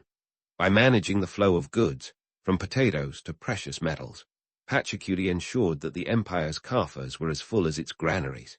His economic model was a delicate balance of abundance and austerity, a tightrope walked with the precision of a trapeze artist. Yet, for all his achievements, Pachacuti's legacy is wrapped in layers of myth and reality, like a historical Russian doll. The romantic tales paint him as a divine ruler, a man who communed with the gods and brought prosperity to his people. But the reality, as always, is more nuanced. Pachacuti was a leader who understood the power of perception. He didn't just shape his empire, he shaped its story, crafting a narrative that would endure long after his death. His claim of divine ancestry wasn't just a nifty bit of PR. It was a strategic move to legitimize his rule and discourage dissent. But here's where the myth gets even juicier. Pachacuti's life is shrouded in a tantalizing enigma. For a ruler of such renown, there's surprisingly little concrete evidence about his personal life. It's as if he stepped out of the shadows, rearranged the world, and then slipped back in, leaving historians with a puzzle missing half its pieces. This ambiguity fuels the legend, inviting speculation and wonder. Was he a benevolent ruler, a tyrant, or something in between? The truth, it seems, is as elusive as the Andean condor soaring high above his empire. Pachacuti's story continues to capture imaginations because it defies easy categorization. He's a historical Rorschach test, reflecting the values and biases of those who study him. For some, it's a symbol of indigenous ingenuity and resilience. For others, a cautionary tale of absolute power. His legacy is a tapestry woven from threads of innovation, ambition, and a touch of ruthlessness, a testament to the complexity of human nature. As we wrap up our journey through Pachacuti's world, it's worth pausing to consider the broader implications of his reign. He didn't just build an empire, he crafted a narrative that has outlasted stone and time. In doing so, he reminds us that history is as much about stories as it is about facts. The legends of Pachacuti reveal a universal truth, that leaders who leave a mark on the world do so not just through their actions, but through the stories they inspire. In the end, Pachacuti's legacy is a mosaic of the tangible and the intangible, a reminder that the past is never just a collection of dates and events, but a living, breathing entity shaped by those who dare to dream. So, as you drift off into the realm of dreams, let Pachacuti's story be a gentle nudge to embrace the complexity, to question the myths, and to find your place in the grand tapestry of history. After all, the best stories are the ones that continue to unravel, long after the last page has been turned. In a world where desert sands seem to stretch endlessly, with heat rivaling a sauna set to overkill, it's hard to imagine a thriving civilization. Yet, over 2,000 years ago, the Nabataeans did just that, turning arid landscapes into a bustling hub of innovation and trade. Enter Petra, a city that's more of a rock and roll legend than a mere archaeological site. If the Grand Canyon and the Taj Mahal had a love child, Petra would be it. This marvel of ancient architecture wasn't just carved from rose-red sandstone. It was etched from the ambition and ingenuity of a people who saw opportunity in the unyielding desert. Now, what made the Nabataeans stand out among the crowd of ancient civilizations? For starters, they were the original desert entrepreneurs. Long before Silicon Valley was even a glint in America's eye, the Nabataeans were the tech wizards of their age. Their secret, mastery of water management in a place where rain was about as frequent as a celestial blue moon. They constructed an intricate network of dams, cisterns, and aqueducts that could have given the Romans a run for their money. And they did all this in the heart of the desert. Talk about making a splash. But let's not get ahead of ourselves. The Nabataeans didn't just wake up one day and decide to sculpt a city from rock. They began as nomads, roaming the Arabian deserts with their camels and trade caravans, hawking frankincense and myrrh like the early-day equivalent of Amazon Prime. Picture this, a trade network stretching from the Arabian Peninsula all the way to the Mediterranean.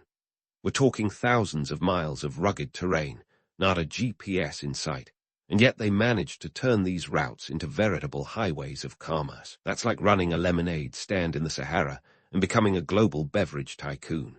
As their trade routes expanded, so did their wealth. And with wealth comes the inevitable itch to settle down, build a city, and put down roots. Hence, Petra was born. The Nabataeans transformed from nomadic traders to urban dwellers, swapping tents for carved facades and creating a metropolis that was as much a statement as it was a settlement. And boy, did they make a statement. Walk through the sick, the narrow gorge that serves as Petra's dramatic entrance, and you'll find yourself face to face with the treasury, or Al-Khazne. It's the kind of awe-inspiring sight that makes you question if ancient aliens had a hand in it. Spoiler, they didn't. It was all Nabataean craftsmanship, with a bit of Greco-Roman flair thrown in for good measure. But let's not be fooled by the romanticized image of a lost city forgotten by time. Petra was no Atlantis. It was a vibrant, living city that thrived for centuries, hosting traders, politicians, and travelers. This was a place where deals were struck over steaming cups of spiced tea, where stories were swapped under the starry desert sky, and where the clinking of coins was a constant melody. The Nabataeans were savvy business people, levying taxes on trade goods passing through their city, and building an economy that was as rock-solid as the cliffs that housed it. And yet, for all its grandeur, Petra wasn't just about opulence. The Nabataeans had a practical side, too, a necessity when you're living in a place where a sudden downpour could mean the difference between life and death. Their water management system was a marvel of engineering, a network of channels and reservoirs that captured every precious drop. It was a bit like playing an ancient game of Tetris with water, fitting each piece into place to ensure the city could not only survive, but thrive in the harsh desert climate. As the Nabataeans transitioned from nomads to city dwellers, they brought with them a blend of cultures and influences, a veritable melting pot of ideas. They were like the cosmopolitan hipsters of their time, borrowing architectural styles from their neighbors and creating something uniquely their own.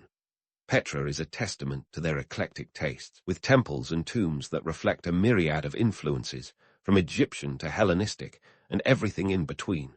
The Nabataeans weren't just surviving in the desert. They were thriving, building a civilization that was both a stopover for caravans and a destination in its own right. Petra was an oasis of culture and commerce, a place where the ancient world's movers and shakers came to see and be seen. And yet, for all its splendor, it wasn't immune to the forces of history. The rise of new trade routes and the shifting sands of time eventually led to its decline, but not before leaving an indelible mark on the world. As we peel back the layers of Petra's history, it's clear that the Nabataeans were more than just skilled craftsmen.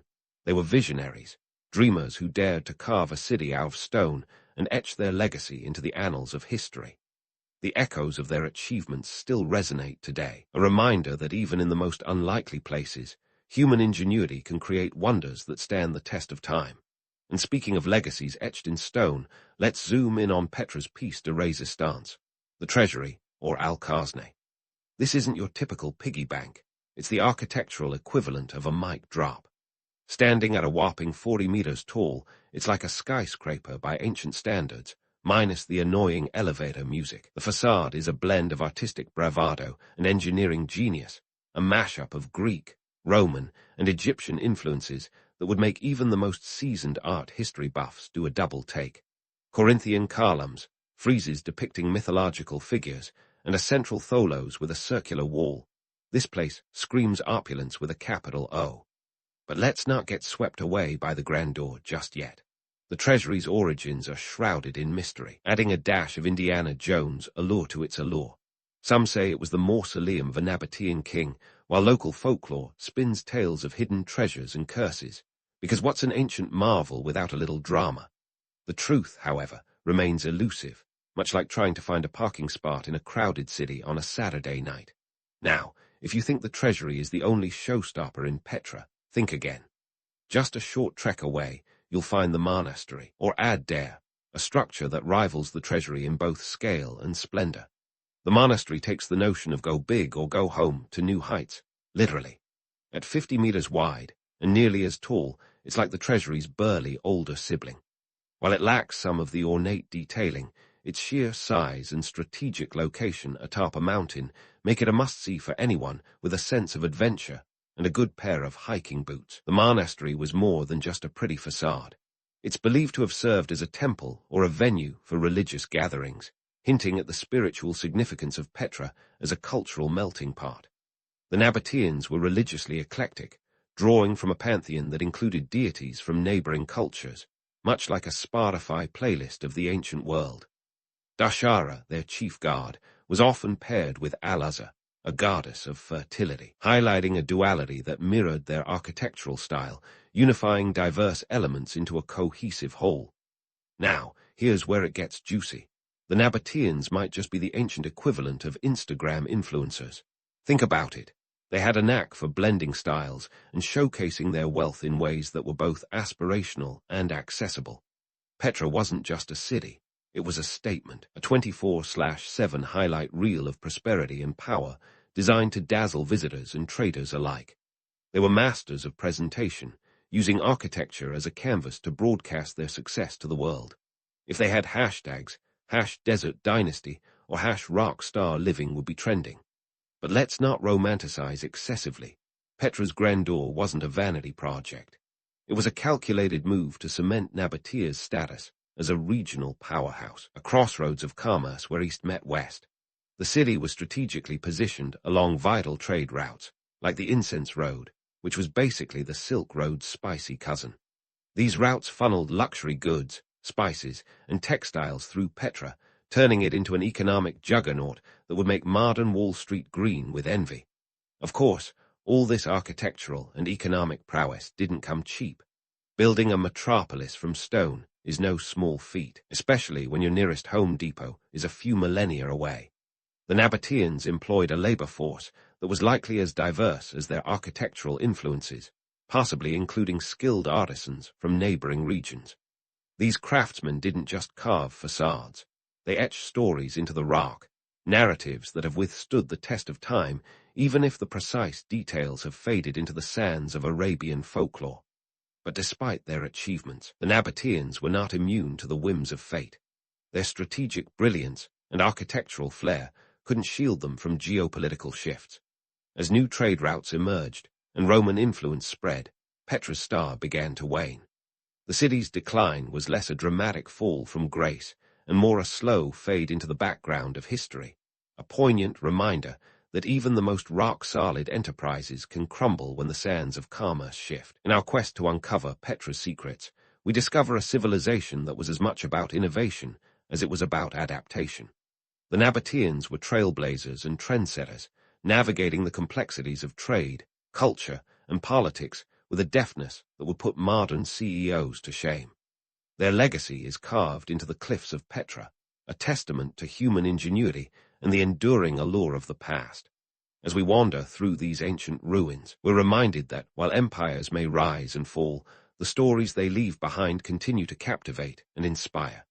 And so, as we move forward in our exploration of Petra, let's keep our eyes peeled for more hidden gems and untold stories lurking in the shadows of those towering monuments.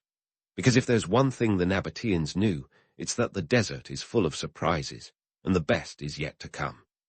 Now, let's dig deeper into Petra's economic muscle, the engine that powered this ancient powerhouse. If you think Jeff Bezos has the monopoly on global networks, think again, because the Nabataeans were the titans of trade. Their empire was woven together by a complex web of trade routes that stretched farther than your aunt's Facebook friend list. These routes weren't just lines on a map, they were the lifelines of a bustling economy. Imagine a network of caravan trails snaking through the harsh desert, linking the Arabian Peninsula with the Mediterranean and on to the Silk Road. These trails were the ancient equivalent of a fiber-optic network, buzzing with the exchange of goods, ideas, and the occasional gossip. We're talking about a reach that spanned thousands of miles, far beyond what you'd expect from a kingdom whose capital was essentially a rock quarry with delusions of grandeur.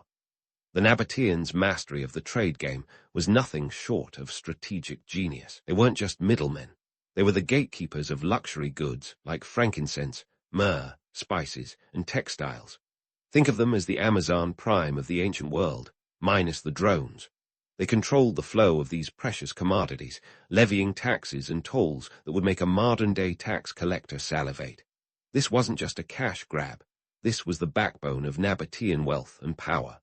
And with great wealth comes not just great responsibility, but also the occasional existential threat.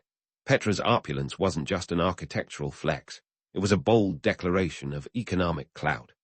This was a city that literally carved its status into stone, using its grandeur to attract traders and dignitaries like moths to a flame. But here's the kicker.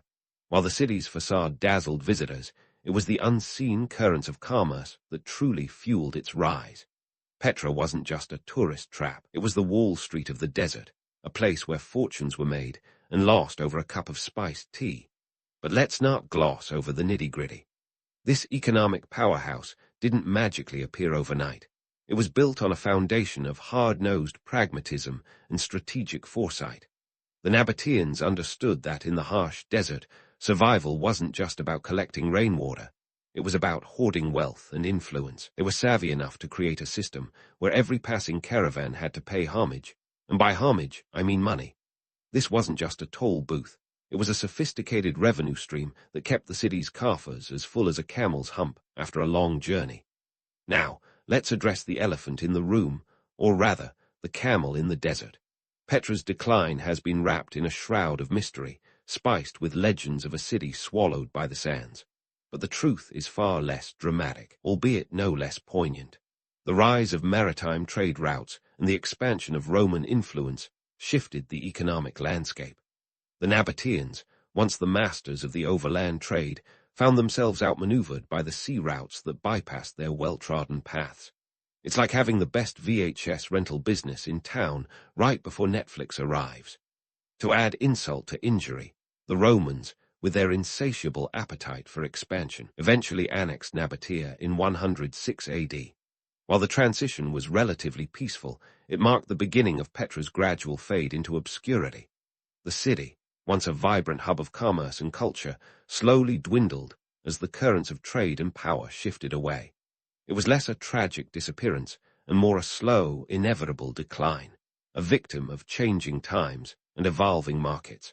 And let's not forget the human side of this story. The Nabataeans were a melting pot of cultures, ideas, and influences. They weren't just savvy businessmen. They were global citizens long before the term was trendy. Their society was a testament to the power of cultural exchange, where Persian, Greco-Roman, Egyptian, and Arabian influences mingled like guests, a particularly eclectic dinner party. This cosmopolitan vibe was both a strength and a vulnerability, as it meant adapting to a constantly changing world. With all this talk of trade and taxes, it's easy to see why the Nabataeans were sometimes viewed as little more than toll collectors on a grand scale. But that would be missing the point. They were visionaries who transformed a harsh, unforgiving landscape into a thriving center of commerce, a testament to human ingenuity and resilience. Their story isn't just one of economic might.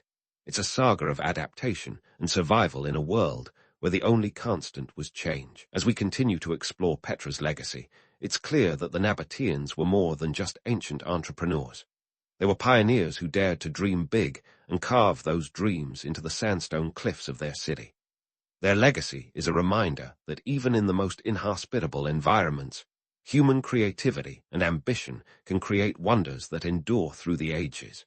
So, as we delve deeper into their world, let's keep an eye out for more tales of innovation and intrigue, because in the desert, there are always more stories waiting to be uncovered.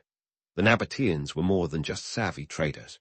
They were political maestros playing a high-stakes game of desert diplomacy. In an era when Roman legions were the ancient world's version of a multinational corporation with an aggressive acquisition strategy, the Nabataeans had to be as nimble as they were cunning. Enter King Arad as Roman IV, the Nabataean monarch who ruled from 9 BC to 40 AD, and who could have taught Machiavelli a thing or two about realpolitik. Arad as Roman IV, affectionately known as the one who loved his people, or more cynically, the one who loved to keep his throne, was a strategic genius. He didn't come to power by sheer accident. No, this was a man who understood the art of the deal long before it became a bestseller. His reign marked the zenith of Nabataean power and influence, and he navigated the complex geopolitics of the region with the finesse of a chess grandmaster. His strategy was simple yet effective. Keep friends close, but potential enemies even closer. Aradas Roman IV knew the value of alliances and was not shy about marrying into them. His daughter was wed to Herod Antipas, the Tetrarch of Galilee, until that little drama ended in divorce, because nothing screams political alliance like a royal breakup. It's said that when Herod ditched her for his half-niece Herodias, Aradas didn't just sit back and take it. No, he went full Game of Thrones and declared war, soundly defeating Herod's forces. The Romans, ever the opportunists, used this as a pretext to exert more control over the region. So while Aradas won the battle, the war was a little more nuanced. Speaking of Romans, they were the ever-present elephant in the Middle Eastern room, with ambitions as expansive as their empire. The Nabataeans, under Aradas's savvy leadership, managed to maintain their independence longer than most. But the Romans were like taxes, inevitable and hard to avoid. The Nabataeans played the role of Rome's client state, which was a fancy way of saying they were semi-autonomous, but had to pay tribute and pretend they liked it. This arrangement allowed them to keep their lucrative trade routes open, while Rome turned a blind eye to their autonomy, at least for a while. Aradas' Roman IV reign was a masterclass in diplomatic balancing acts. He maintained cordial relations with Rome, even sending troops to help suppress a Jewish revolt in 4 BC. In return, he got the Romans to look the other way when he expanded his territory into the Hauran region, which was like snagging a piece of prime real estate when no one's looking. But as any seasoned diplomat will tell you, all good things must come to an end, especially when the Roman Empire's ambition knows no bounds. By the time Aradas' Roman IV shuffled off this mortal coil in 40 AD, the Nabataeans were at the peak of their power. Petra was a bustling hub, glittering with wealth and influence, much like a desert version of Wall Street during a bull market. However, his successors lacked his political acumen. The political landscape shifted, and the Romans, with their hawk-like focus on expansion, began to circle Petra like vultures eyeing a particularly juicy carcass. The Roman conquest was less a clash of titans and more a slow absorption into the Roman fold. In 106 AD, Emperor Trajan annexed Nabataea, turning it into the Roman province of Arabia Petrea. This was done with the efficiency of a corporate merger, swift, strategic, and leaving little room for dissent. The Nabataeans, pragmatic as ever, adapted by embracing Roman culture and architecture, much like a company rebranding after a takeover. Petra continued to thrive as a Roman outpost for a while, but its glory days were undeniably behind it. The annexation wasn't exactly a bloodbath. In fact, it was relatively peaceful, more akin to a hostile takeover where the hostile part was merely implied rather than enacted. The Nabataeans, having lived on the edge of Roman influence for so long, had seen the writing on the wall and knew when to hold M and when to fold M. They became Roman citizens, and though their kingdom was no more, their legacy endured in the stone monuments and trade routes they left behind. And so, the Nabataeans' tale is a testament to the power of adaptability in an ever-changing world. They were masters of their domain, navigating the waters of diplomacy and trade with a deftness that would make modern politicians take notes. Their story reminds us that while empires may rise and fall, the human spirit's capacity for innovation and survival is boundless. As we delve deeper into the Nabataean saga, let's keep in mind the lessons of history. Sometimes, the best way to win is to know when to let go and embrace the inevitable changes that come with the passage of time. So, as the Nabataeans gracefully bowed out of the historical spotlight, they left behind a legacy as enduring as the rock they carved their city from. Flash forward to the 19th century, and Petra was like a retired rock star, out of sight, but never completely out of mind. Enter Johann Ludwig Burckhardt, the Swiss explorer who, in 1812, pulled a reverse Indiana Jones by rediscovering Petra, a city that was hiding in plain sight. Picture this: Burckhardt, disguised as an Arab, sweet-talking his guides by playing the role of a pilgrim on his way to the tomb of Erin. The guides bought it, and he got his first glimpse of Petra's treasury. If Petra were a blockbuster, Burckhardt would have gotten top billing in the credits for its rediscovery. Now, let's talk Hollywood, because Petra's allure didn't just stop at explorers with a taste for adventure. Fast forward again to 1989, and Petra landed a starring role in Indiana Jones and the Last Crusade. The treasury served as the backdrop for Indy's quest for the Holy Grail, and it was love at first cinematic sight for audiences worldwide. Suddenly, Petra was no longer the ancient world's best-kept secret. It was a global icon. Spielberg and Lucas may have taken creative liberties, but Petra's grandeur needed no special effects. Modern tourism owes a debt to the film, turning this archaeological site into a bucket list staple for travelers craving a blend of adventure and Instagrammable moments. But let's not get swept away by romantic notions of treasure maps and secret grails. Petra's real legacy is etched in the sandstone facades that have inspired architects around the globe. Think of it as the original open-air museum exhibit on blending form and function. The Nabataeans were the architectural equivalent of mixologists, blending Greek, Roman, and local styles into structures that were both practical and jaw-droppingly beautiful. Their water management systems, for instance, are studied by urban planners even today, proving that sometimes the best solutions come not from Silicon Valley, but from an ancient city in the desert. Speaking of water, Petra might just be the ultimate lesson in resource management. With an average annual rainfall of just 15 centimeters, that's less than what Seattle gets in a week. The Nabataeans turned their city into a masterclass of sustainability. Their network of cisterns, channels, and reservoirs ensured a stable water supply that could support thousands of residents. This wasn't just an engineering feat. It was a lifeline in a world where water scarcity was a constant threat. In a modern world grappling with climate change, Petra offers a stone-carved reminder that ingenuity can triumph over adversity. Yet for all its architectural brilliance, Petra's true gift lies in its ability to capture the imagination. There's a reason why artists, writers, and dreamers flock to its rose-red walls. It's a place that invites reflection on the transient nature of human endeavor. Amidst the grandeur of the treasury or the solitude of the monastery, one can't help but ponder the passage of time and the ephemeral nature of empires. Petra stands as a testament to both the accomplishments and the impermanence of human civilization. It's a city that whispers from the past, reminding us that while buildings may crumble and civilizations may fade, the stories they leave behind endure. Petra's legacy is a mosaic of cultural exchanges, economic prowess, and the timeless human drive to carve our dreams into reality. It's a site that challenges us to rethink our modern narratives, to see beyond the tourist brochures and cinematic portrayals. The Nabataeans, once desert nomads, transformed their world with sheer will and ingenuity. They remind us that history isn't just a series of dates and events. It's a tapestry woven with ambition, creativity, and resilience. And as we stand at the threshold of Petra's past, we find ourselves gazing into the future. Tourism has become both a boon and a burden for this ancient wonder. With over 1 million visitors annually, Petra faces the challenge of preserving its fragile beauty while sharing its story with the world. Conservation efforts are crucial to ensure that future generations can walk through the sick and stand awestruck before the treasury, just as countless others have done before them. It's a balancing act, much like the Nabataeans once performed, between progress and preservation. So, as we conclude our journey through Petra's history, let's take a moment to appreciate the enduring allure of this desert gem. It's a place where the past meets the present, where ancient stones tell tales of a civilization that dared to dream big. Petra's legacy is not merely its monuments, but the inspiration it offers to those who venture into its timeless embrace.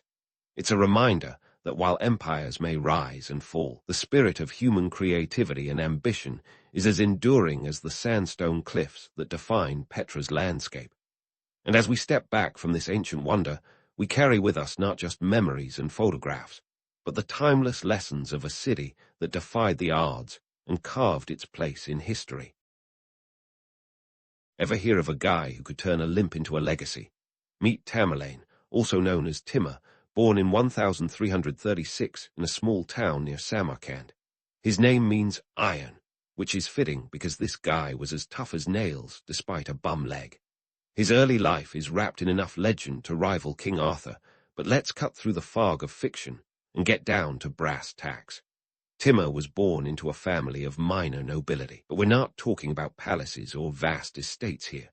The Barlas tribe to which he belonged were more like the middle management of the Mongol Empire's leftovers. Timur's family had some clout, but they were far from royalty.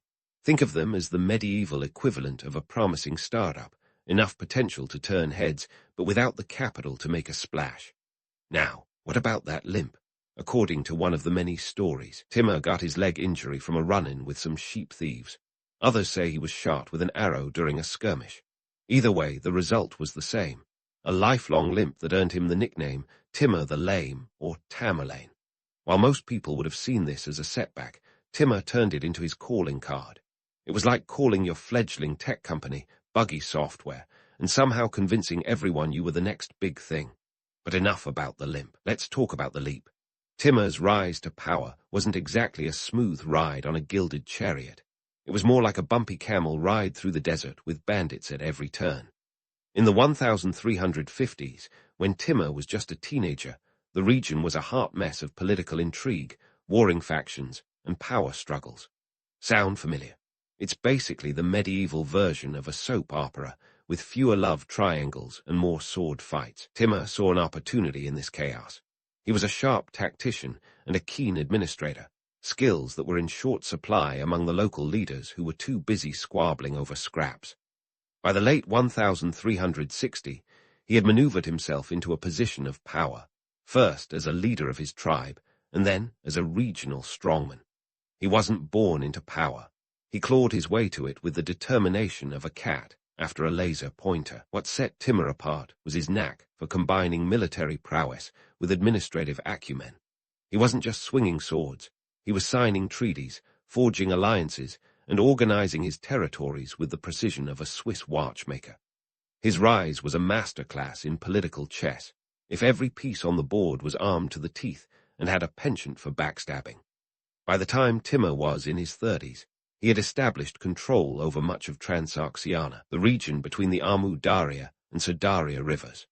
This was no small feat, given the constant threat of Mongol incursions and the ever-present rivalries among local warlords. But Timur wasn't just about expanding his territory. He was about consolidating power and creating a cohesive state out of a patchwork of tribal domains. And here's where things get really interesting. Timur's ability to govern was as impressive as his ability to conquer. He had a talent for administration that would make even the most seasoned bureaucrat jealous. He implemented a system of governance that balanced tribal autonomy with centralized control, ensuring loyalty while maintaining order. It was a delicate dance, but Timur had the moves. Of course, no story of conquest would be complete without a bit of diplomacy, or lack thereof. Timur's diplomatic style was less about shaking hands and more about shaking things up. He wasn't afraid to use force to get what he wanted, but he also knew when to employ a lighter touch. His alliances were often as tenuous as a spider's web, and just as easily broken. But when they worked wonders, allowing him to expand his influence without having to fight every step of the way. So, by the end of this first act in Timur's life, we've got a picture of a man who transformed his physical limitations into a defining feature, turned a chaotic political landscape into a personal playground, and used brains as much as brawn to build the foundation for what would become a sprawling empire. He wasn't just a conqueror, he was a strategist, an administrator, and yes, a bit of a legend, even if some of that legend was self-crafted. But isn't that the case with all the best stories? Let's dive right in where we left off. With the foundation laid, Timur was ready to turn the world into his personal game of Risk, only with real swords and a lot more yelling. So, what did he do next? He embarked on a series of military campaigns that would make your Fitbit weep with exhaustion. First stop, Persia. By the late 1370, Timur had set his sights on this land of poets and paradise gardens. But don't be fooled by the romantic imagery. He didn't come to recite Rumi under a rose bush. No, Timur had a different kind of poetry in mind, the kind that involved catapults and cavalry. Timur's strategy was as relentless as it was effective. He wasn't just about charging into battle with a yeehaw and a saber. Oh no, he was meticulous, almost surgical in his approach. For example, during the siege of Isfahan in 1387, he reportedly commanded an army of over 100,000 soldiers. That's right, 6 figures. It's as if Timur had invited the population of a small city to come along for the ride, and they did, willingly or otherwise. The numbers are staggering, and so were the distances. Timur's campaigns took him thousands of miles across deserts, mountains, and everything in between. Imagine coordinating a medieval road trip with no GPS, plenty of hostile neighbors, and a supply chain that would give modern logisticians nightmares. You'd better believe it cost a pretty penny, and funding such a venture was no small feat. Spoiler: it involved taxing the living daylights out of subjugated cities and plundering treasures that would make a pirate blush. But back to Isfahan, a city that learned the hard way what happened when you tried to double-cross Timur. After initially welcoming him, the city rebelled against his rule, which Timur didn't take kindly. His response was swift and brutal. The infamous massacre of Isfahan, where it said that 70,000 people were killed, their skulls piled into pyramids as a grim warning to others. So, if anyone tells you Timur was a proto-humanitarian, just point them to the skull pyramid. Not exactly the stuff of Nobel Peace Prizes. Next, Timur turned his attention eastward, setting his sights on India. In 1398, he marched into the subcontinent, a land rich with resources and equally ripe for the taking. And let's not sugarcoat it. His invasion was a disaster for those on the receiving end. Delhi, the capital of the Delhi Sultanate, bore the brunt of Timur's wrath. The city was sacked, and its people faced the same fate as Isfahan's: mass slaughter and enslavement. It was less a military campaign and more a whirlwind of devastation wrapped in a dust storm. The cost of these campaigns wasn't just measured in lives, though there were plenty lost. Economically, Timur's ventures drained resources at an alarming rate. Armies needed feeding, equipment needed maintaining, and the lavish lifestyle he enjoyed didn't come cheap. Yet, despite the expenditure, Timur's campaigns enriched his coffers with the spoils of war: gold, jewels, and enough fine silk to start a designer label. However, let's not get too carried away with the notion of Timur as some medieval Scrooge McDuck diving into pools of gold. His conquests weren't just about wealth, they were about power and prestige. Timur saw himself as the heir to Genghis Khan's legacy, and if he needed a few skull pyramids to make his point, so be it. But what about those myths that paint Timur as a cultured patron of the arts? Well, they're not entirely off base. While he was busy reshaping landscapes with sword and fire, he was also reshaping them artistically. In Samarkand, his capital, he gathered artisans, architects, and scholars from across his empire. Think of it as a 14th century TED conference with a mandatory attendance policy. The result was an architectural renaissance: grand mosques, palaces, and gardens that still inspire awe today. So why the duality?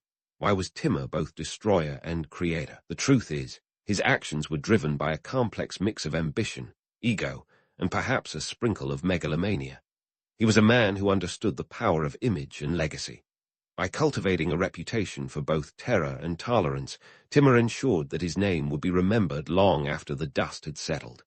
As we wrap up this stage of Timur's saga, it's clear that he was a force of nature, unpredictable, unstoppable, and often unfathomable. He left behind a trail of destruction that would take generations to heal, but also a legacy of cultural fusion that would endure for centuries. Timur wasn't just a conqueror. He was a paradox wrapped in chainmail, armed with a scimitar and a vision that saw beyond the battlefield. And while we've only scratched the surface of his exploits, there's still much more to uncover. From the heart of Central Asia to the gates of Europe, Timur's campaigns reshaped the world in ways that are still felt today. So stay tuned, because the story of Tamerlane is far from over, and trust me, you won't want to miss what comes next. Speaking of reshaping the world, let's take a detour from Timur's Trail of Tears and torch towns to his softer side, if you can call a man who orders pyramids of skulls soft. We're diving into his administrative prowess and cultural contributions, particularly in the jewel of his empire, Samarkand. This wasn't just any city, it was Timur's personal canvas for creating an urban masterpiece, and boy, did he paint with all the colors of the medieval palette. Timur had an eye for city planning that would make even the most seasoned urban developer envious. Picture Samarkand, a city that wasn't just built, it was curated. Timur didn't just want a functional city, he wanted a metropolis that screamed opulence and power. So, he gathered the best architects, artists, and craftsmen from across his empire, a veritable who's who of the 14th century creative elite.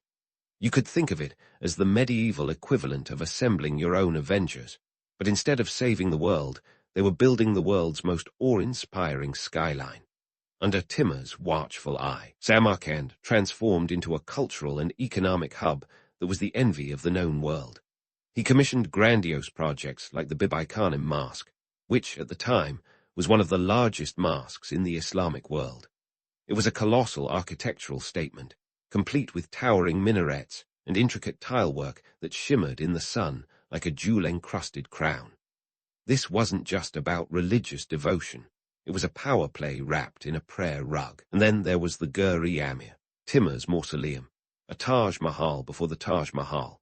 It was a testament to his ego as much as his everlasting legacy. A massive dome and exquisite turquoise tiles ensured that it didn't just house his remains, it immortalized him in stone. This was Timur's way of saying, I came, I saw, I conquered, and I left behind one heck of a tomb. But let's not get carried away by the romantic notion of Timur as a benevolent patron. While his architectural feats were impressive, they came at a cost, both human and financial.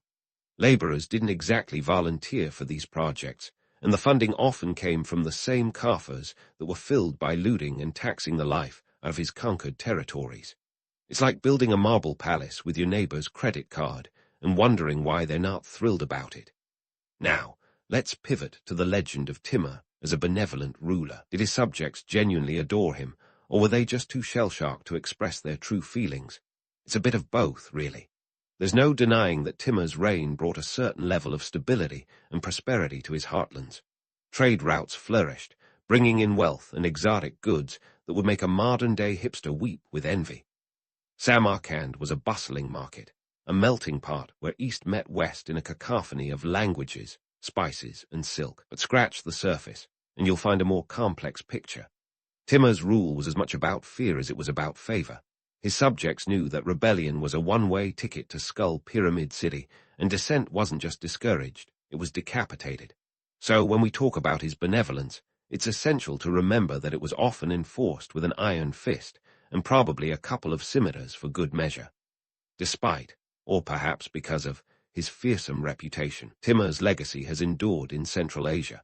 To this day, he's toasted as a national hero in countries like Uzbekistan. You'll find statues of him in public squares, and his name graces everything from airports to vodka brands. It's a fascinating paradox. A man who wielded terror like a paintbrush is celebrated as a unifying figure. It's a bit like putting Darth Vader on a pedestal for his contributions to robotic limb technology. So, what about the social and economic impacts of Timur's reign? Let's dig into the gritty details. His campaigns, while costly, did have a silver lining, if you squint hard enough. By consolidating power and enforcing a centralized administration, Timur laid the groundwork for a more cohesive state. This structure facilitated trade and communication, allowing ideas and commodities to flow more freely across his realm. Think of it as the medieval version of a high-speed internet connection, but instead of cat videos, it was spices and scholarly texts. Timur's reign also saw a cultural renaissance, as scholars and artists flocked to Samarkand, drawn by the promise of patronage and protection.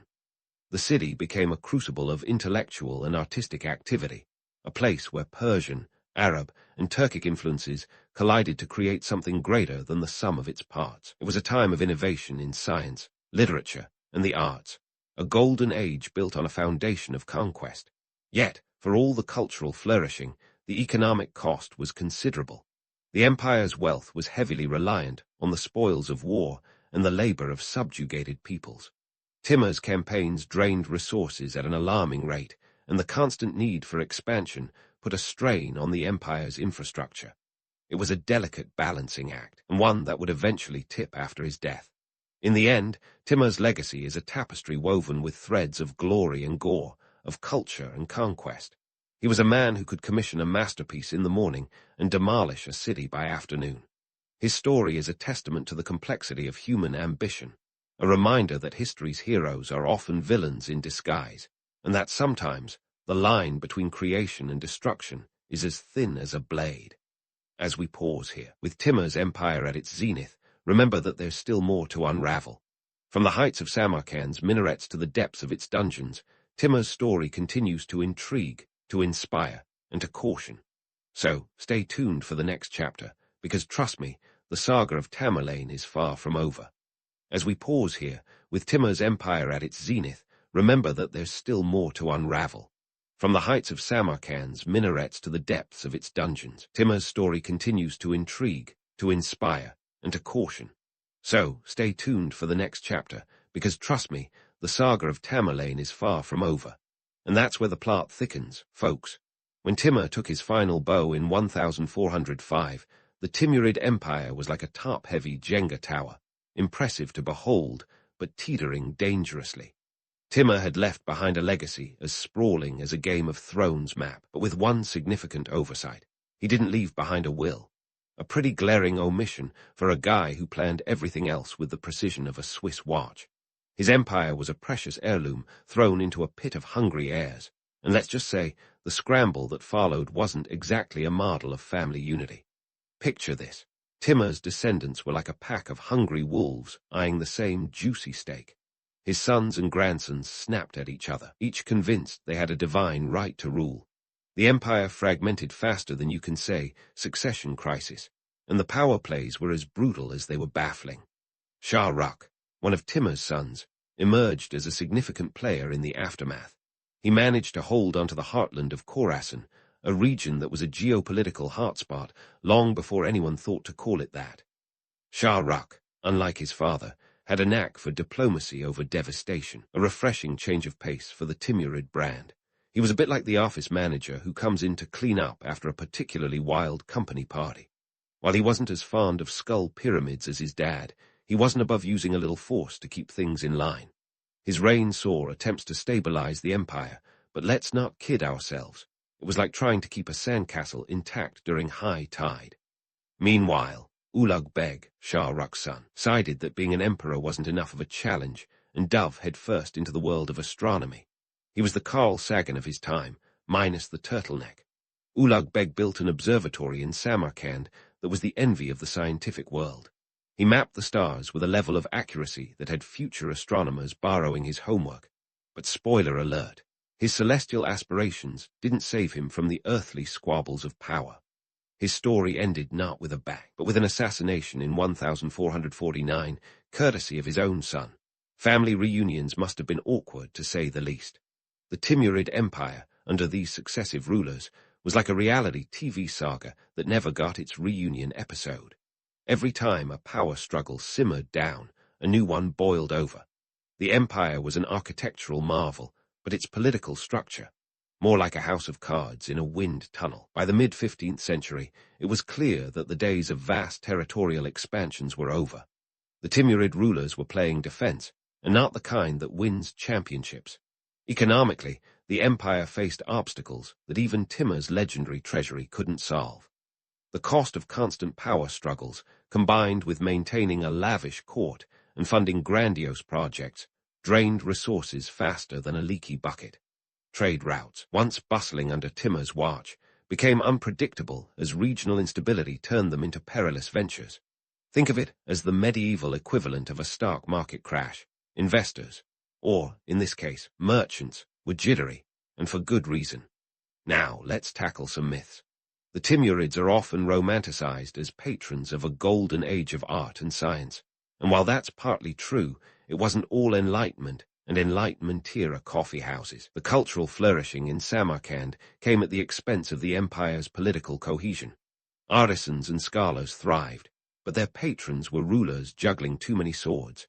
The empire's cultural renaissance was like a dazzling fireworks display, stunning to witness, but ultimately short-lived and followed by a lot of smoke. The Timurid tale, with its mix of brilliance and brutality, offers a textbook lesson in hubris. Timur's heirs inherited a realm that was a testament to his strength, but not necessarily his foresight. The empire's centralized power structure, so effective under a single, iron-fisted ruler, faltered without a clear line of succession. Timur's descendants learned the hard way that ambition without stability is like an empire built on sand, impressive for a moment, but inevitably swept away by time and tide. As we leave this chapter hanging, keep in mind that the Timurid Empire's twilight years are a fascinating study in the perils of unchecked ambition and the fickle nature of power. The stage is set for a new era, where the remnants of Timur's legacy will ripple across continents and centuries. So, stick around as we navigate the aftermath and explore the enduring echoes of a conqueror who dreamed of immortality but couldn't escape mortality. As the dust settled on Timur's once great empire, it became clear that his legacy was as complex as the man himself, like trying to solve a Rubik's Cube while blindfolded. What lasted through the centuries, and what crumbled like the forgotten ruins of a once great city, offers a fascinating insight into the footprints of history's favorite bad boy. First, let's talk architecture. Timur left us with more than just tales of conquest and a penchant for skull pyramids. He left behind some stunning real estate. Samarkand became a jewel of the ancient world, a city that screamed opulence from every minaret. Today, those architectural marvels still stand as a testament to Timur's ambition, though the man himself might be miffed to find his mausoleum more popular than his military conquests. The Guri Amir, with its magnificent blue-tiled dome, continues to draw admirers and scholars alike, a silent reminder that even a tyrant can appreciate a good aesthetic. But while his architectural feats have endured, not everything from Timur's era was built to last. Take the Timurid Empire, for example. It was a geopolitical house of cards, and as soon as Timur's iron grip loosened, it began to wobble. The political fragmentation that followed his death underscores a harsh truth. An empire built on fear and force rarely survives the loss of its architect. Sure, his descendants held on for a while, but without the centripetal pull of Timur's charisma and military might, the empire was like a shark. It had to keep moving or die. Spoiler alert, it didn't keep moving. Economically, Timur's legacy is a mixed bag. On one hand, he facilitated trade across his territories, contributing to a cultural and economic exchange that brought prosperity to some regions. His capital, Samarkand, was a buzzing hub of commerce, where goods from China, India, and Persia changed hands faster than you can say Silk Road. But let's not forget the less glamorous side of this economic success, namely, the relentless taxation and plundering that financed his campaigns. Imagine funding your lavish lifestyle by raiding your neighbor's fridge, a strategy that works until the fridge is empty and the neighbors are out for your head. Now, onto the man versus the myth. Timur's story is a tapestry woven with threads of truth and legend, each more colorful than the last. Was he a visionary leader or just a warlord with a flair for dramatics? The answer, unsurprisingly, is a bit of both. Timur was undeniably a tactical genius, a man who could outmaneuver and outsmart his enemies with the precision of a chess grandmaster. His ability to consolidate power in a region as tumultuous as Central Asia proves he wasn't just swinging swords aimlessly. Yet, his penchant for brutality, his infamous pyramids of skulls strategy, paints a picture of a man who viewed terror as a legitimate policy tool. But why does Timur's name keep cropping up in conversations about history and legacy? It's because he embodies the duality of human ambition, the capacity for both creation and destruction. Timur dreamed of a legacy that would outlive him, and in many ways he succeeded. His military campaigns reshaped the political landscape of his time, and his architectural projects continue to inspire awe. Yet, the human cost of his conquests and the fleeting nature of his empire remind us that even the most formidable legacies can crumble under the weight of their own ambition. In modern geopolitics, Timur's legacy is felt in the echoes of his empire's influence. Central Asia, a region once unified under his rule, remains a mosaic of cultures and languages, each bearing the mark of Timur's reign. The Timurid influence can be traced in the art, architecture, and even the political aspirations of modern states in the region. Uzbekistan, for instance, embraces Timur as a national hero, his statue standing proudly in city squares as a symbol of unity and strength. It's a paradox that would likely amuse Timur himself, celebrated as a unifier, despite his divisive methods. As we wrap up this saga, it's clear that Timur's legacy is a reflection of the man, complex, multifaceted, and impossible to pigeonhole. He was both a destroyer and a creator, a tyrant and a patron, a visionary and a villain. His story is a cautionary tale about the perils of unchecked ambition and the fleeting nature of power.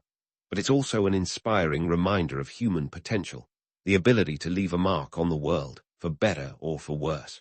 To sum it up, Timur's legacy is like a double-edged sword, sharp and dangerous, but also capable of cutting through the fog of time to reveal the enduring impact of one man's ambitions.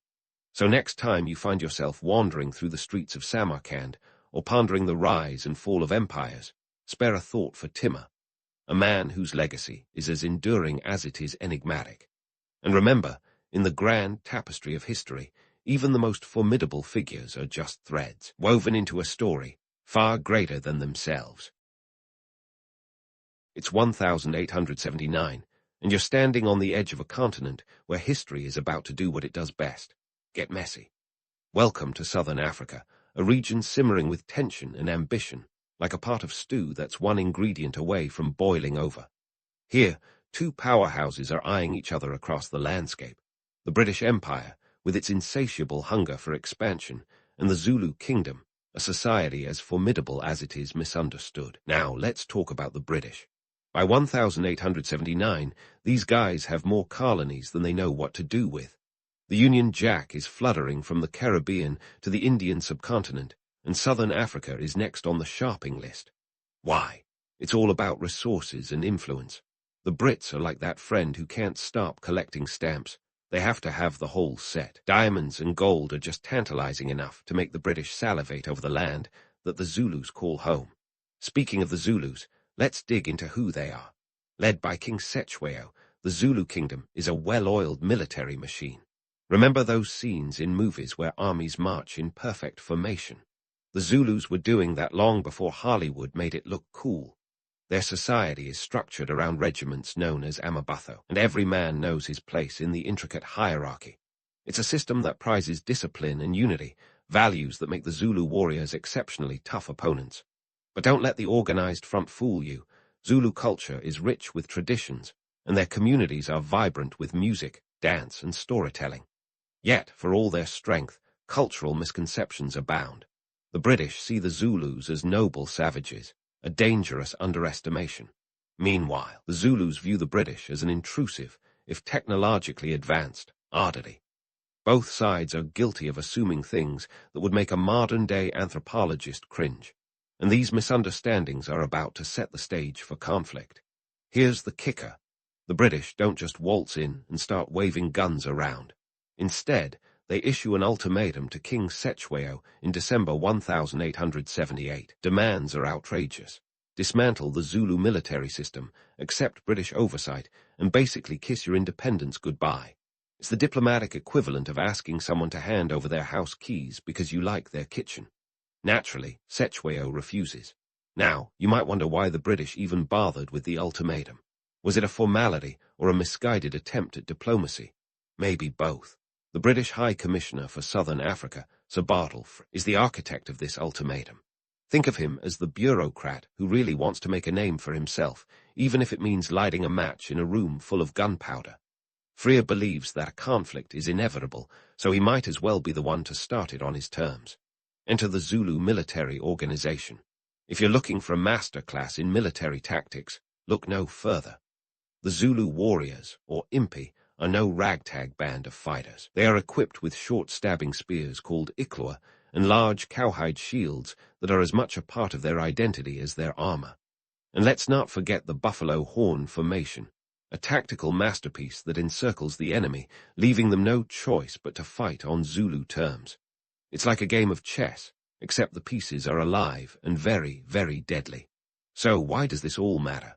Well, the clash between the British and the Zulu is more than just a military skirmish. It's a cultural collision.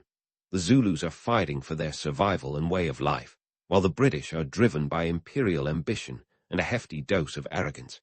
Each side underestimates the other, and that's a recipe for disaster. As the drums of war beat louder, both sides prepare for a showdown that will be talked about for generations. But remember, history has a way of surprising us. What seems like a mismatch, spears against rifles, indigenous kingdom against global empire, will soon reveal the unpredictability of human resolve and the folly of underestimation. As the sun rises over the savannah, the stage is set for one of the most intriguing conflicts in history. So, you're standing there, caught between two worlds, one wielding rifles and red coats, the other spears and indomitable spirit. The stage is set for a legendary clash, and the first act takes place at Isandlwana on January 22, 1879. Picture a landscape where the British soldiers, sunburned and slightly khaki, are camped out under the African sky, convinced that their superior firepower will carry the day. After all, they're the British Empire, right? This is just another notch on their colonial belt. But history, my friend, has a wicked sense of irony. Enter the Zulu warriors. They're not just charging blindly with painted faces and war cries, as some old-school colonial narratives would have you believe. Nope, these guys are tactical geniuses. Their strategy is as precise as a Swiss watch, operating on a plan that's been drilled into them through years of military discipline. Their infamous buffalo horns formation is at the heart of their strategy. Imagine it like a pincer movement, with the head of the buffalo engaging the enemy frontally while the horns sweep around to encircle. It's elegant, efficient, and devastatingly effective. And here's the kicker. The Zulus use terrain like a maestro uses a baton. They approach Isandlwana under the cover of hills and long grass, completely out of sight, until the last moment. Surprise is their ally, and when they spring the trap, it's like watching a chess grandmaster pull a fast one on an overconfident opponent. The British, with their Martini Henry rifles and artillery, find themselves overwhelmed by sheer numbers and the ferocity of the Zulu charge. Let's talk stats. Around 800 British troops face off against an estimated 20,000 Zulu warriors. It's like bringing a knife to a gunfight, but the knife is wielded by a martial arts expert on their home turf. The battle's outcome: a resounding Zulu victory. Over 300 British soldiers and their allies are killed, and the Zulus capture significant caches of ammunition and supplies. It's a seismic moment that sends shockwaves through the British Empire, a reminder that technological superiority doesn't guarantee victory. The Zulus have demonstrated that discipline, strategy, and the element of surprise can level the playing field. This isn't just a military win. It's a cultural triumph that defies the stereotype of the primitive African warrior. But let's not romanticize warfare. This is a brutal, bloody business, and the aftermath is anything but pretty. The Zulus, despite their victory, suffer significant casualties. War, after all, is an equal opportunity destroyer. Yet their resolve remains unshaken, fueled by the knowledge that they are fighting for their land, their way of life, and their king. Meanwhile, on the British side, the defeat at Isandlwana is a wake-up call that feels like a cold shower on a winter's morning. It's hard to overstate the shock and embarrassment. Queen Victoria's advisors scramble to spin the narrative, portraying the defeat as a temporary setback. But the damage is done, and the press back home has a field day. It's a classic case of hubris meeting reality, and the British military machine is forced to re-evaluate its strategy. As we shift focus, let's hop over to Rorke's Drift, where a different kind of drama is unfolding. On the very same day as the Isandlwana debacle, a small British garrison finds itself under siege by a Zulu force numbering around 4,000. Now, if Isandlwana was a tale of British overconfidence, Rorke's Drift is a story of desperate defense. The garrison, comprised of about 150 men, digs in and prepares to defend their makeshift fortifications. It's like a scene from a movie, except the stakes are real and the outcome is far from certain. Throughout the night and into the following day, the British defenders hold off wave after wave of Zulu attacks. The Zulus, undeterred by their losses at Isandlwana, mount a series of assaults, testing the resolve of the beleaguered garrison. It's a brutal, close-quarters fight, with bullets and spears flying in every direction. The defenders, armed with rifles and bayonets, manage to repel the attackers, but it's a narrow victory. By the end of the battle, the British suffer 17 dead and 15 wounded, while Zulu casualties number in the hundreds. The defense of Rorke's Drift becomes a celebrated episode in British military history, earning 11 Victoria Crosses, the highest military honor for valor. It's a tale of resilience and grit, but it also serves as a stark reminder of the human cost of war. For the Zulus, it's a testament to their courage and tenacity, even in the face of overwhelming odds. So, what's the takeaway from these battles? Well, they shatter the myth of the Zulu as merely a primitive, disorganized force. Instead, they reveal a complex, sophisticated society capable of remarkable military acumen. The Zulus show that they are masters of their domain, adept at using their environment and tactics to their advantage. And while the British Empire may have the latest weapons, the Zulus have time-honored strategies and an unyielding spirit. As the dust settles, both sides are left to ponder the consequences of their actions. The British, chastened by their losses, are forced to regroup and reconsider their approach. The Zulus, bolstered by their successes, remain defiant, determined to defend their homeland against all comers. It's a story of clashing cultures, shifting alliances, and the timeless struggle for power and survival. But let's not get ahead of ourselves. This saga is far from over, and there are more twists and turns yet to unfold. As the sun sets on the battlefields of Insomnia and Rorke's Drift, the stage is set for the next chapter in this epic confrontation. Stay tuned, because the story of the Anglo-Zulu War is just getting started. For all their triumphs at Insomnia and the gritty stand at Rorke's Drift, the Zulu warriors were facing an uphill battle in more ways than one. War isn't just about who has the best tactical formation or who can yell the loudest battle cry. It's often a logistical nightmare. Imagine trying to feed and supply an army without the benefit of a supply chain that spans continents. The Zulus, for all their military prowess, were up against a real conundrum: how to sustain a war effort with limited resources in a land where the nearest convenience store was several centuries away from being invented. Let's talk numbers. The Zulu kingdom, under King Cetshwayo, could muster a force of about 40,000 warriors, a staggering figure that would make any opposing general sweat through his uniform. But here's the rub. Each of these warriors needed food, water, and other supplies. The Zulus didn't have railroads or steamships to move goods. They relied on human endurance and sheer willpower. Picture warriors carrying rations on their backs, trudging across the rugged landscape. It's the ultimate test of stamina, and it's not just about keeping the warriors fed. It's about maintaining morale. Hungry soldiers aren't exactly known for their battlefield enthusiasm, after all. The British, on the other hand, had logistical support that would make even modern supply chain managers nod in approval. We're talking about an empire that could draw resources from across the globe. Need ammunition? No problem. Ships can bring it from factories in Birmingham. How about food? Canned goods could be shipped in vast quantities. The British military machine was like a well-oiled, albeit slightly arrogant, engine. They even had portable infrastructure, like field hospitals and telegraph lines, ensuring communication and care for the wounded. It's as if they were playing a game with the cheat codes enabled. But here's where the Zulus shone in their own right. What they lacked in industrial might, they made up for in local knowledge and resourcefulness. The Zulu warriors were masters of their environment. They knew the land like the back of their hands, utilizing every hill, river, and bush to their advantage. The rugged terrain of Zululand was their ally, an extension of their strategic playbook. This wasn't just home field advantage, it was home field mastery. They could maneuver through the landscape with an ease that left the British stumbling around like tourists without a map. Then there's the economic aspect.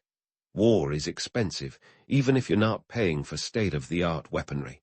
The Zulu economy was primarily agrarian, relying on cattle and crops. Mobilizing thousands of warriors meant removing a significant portion of the workforce from productive activities. Fields needed planting, cattle needed tending, and communities relied on these activities for survival. The cost of war wasn't just measured in lives lost on the battlefield.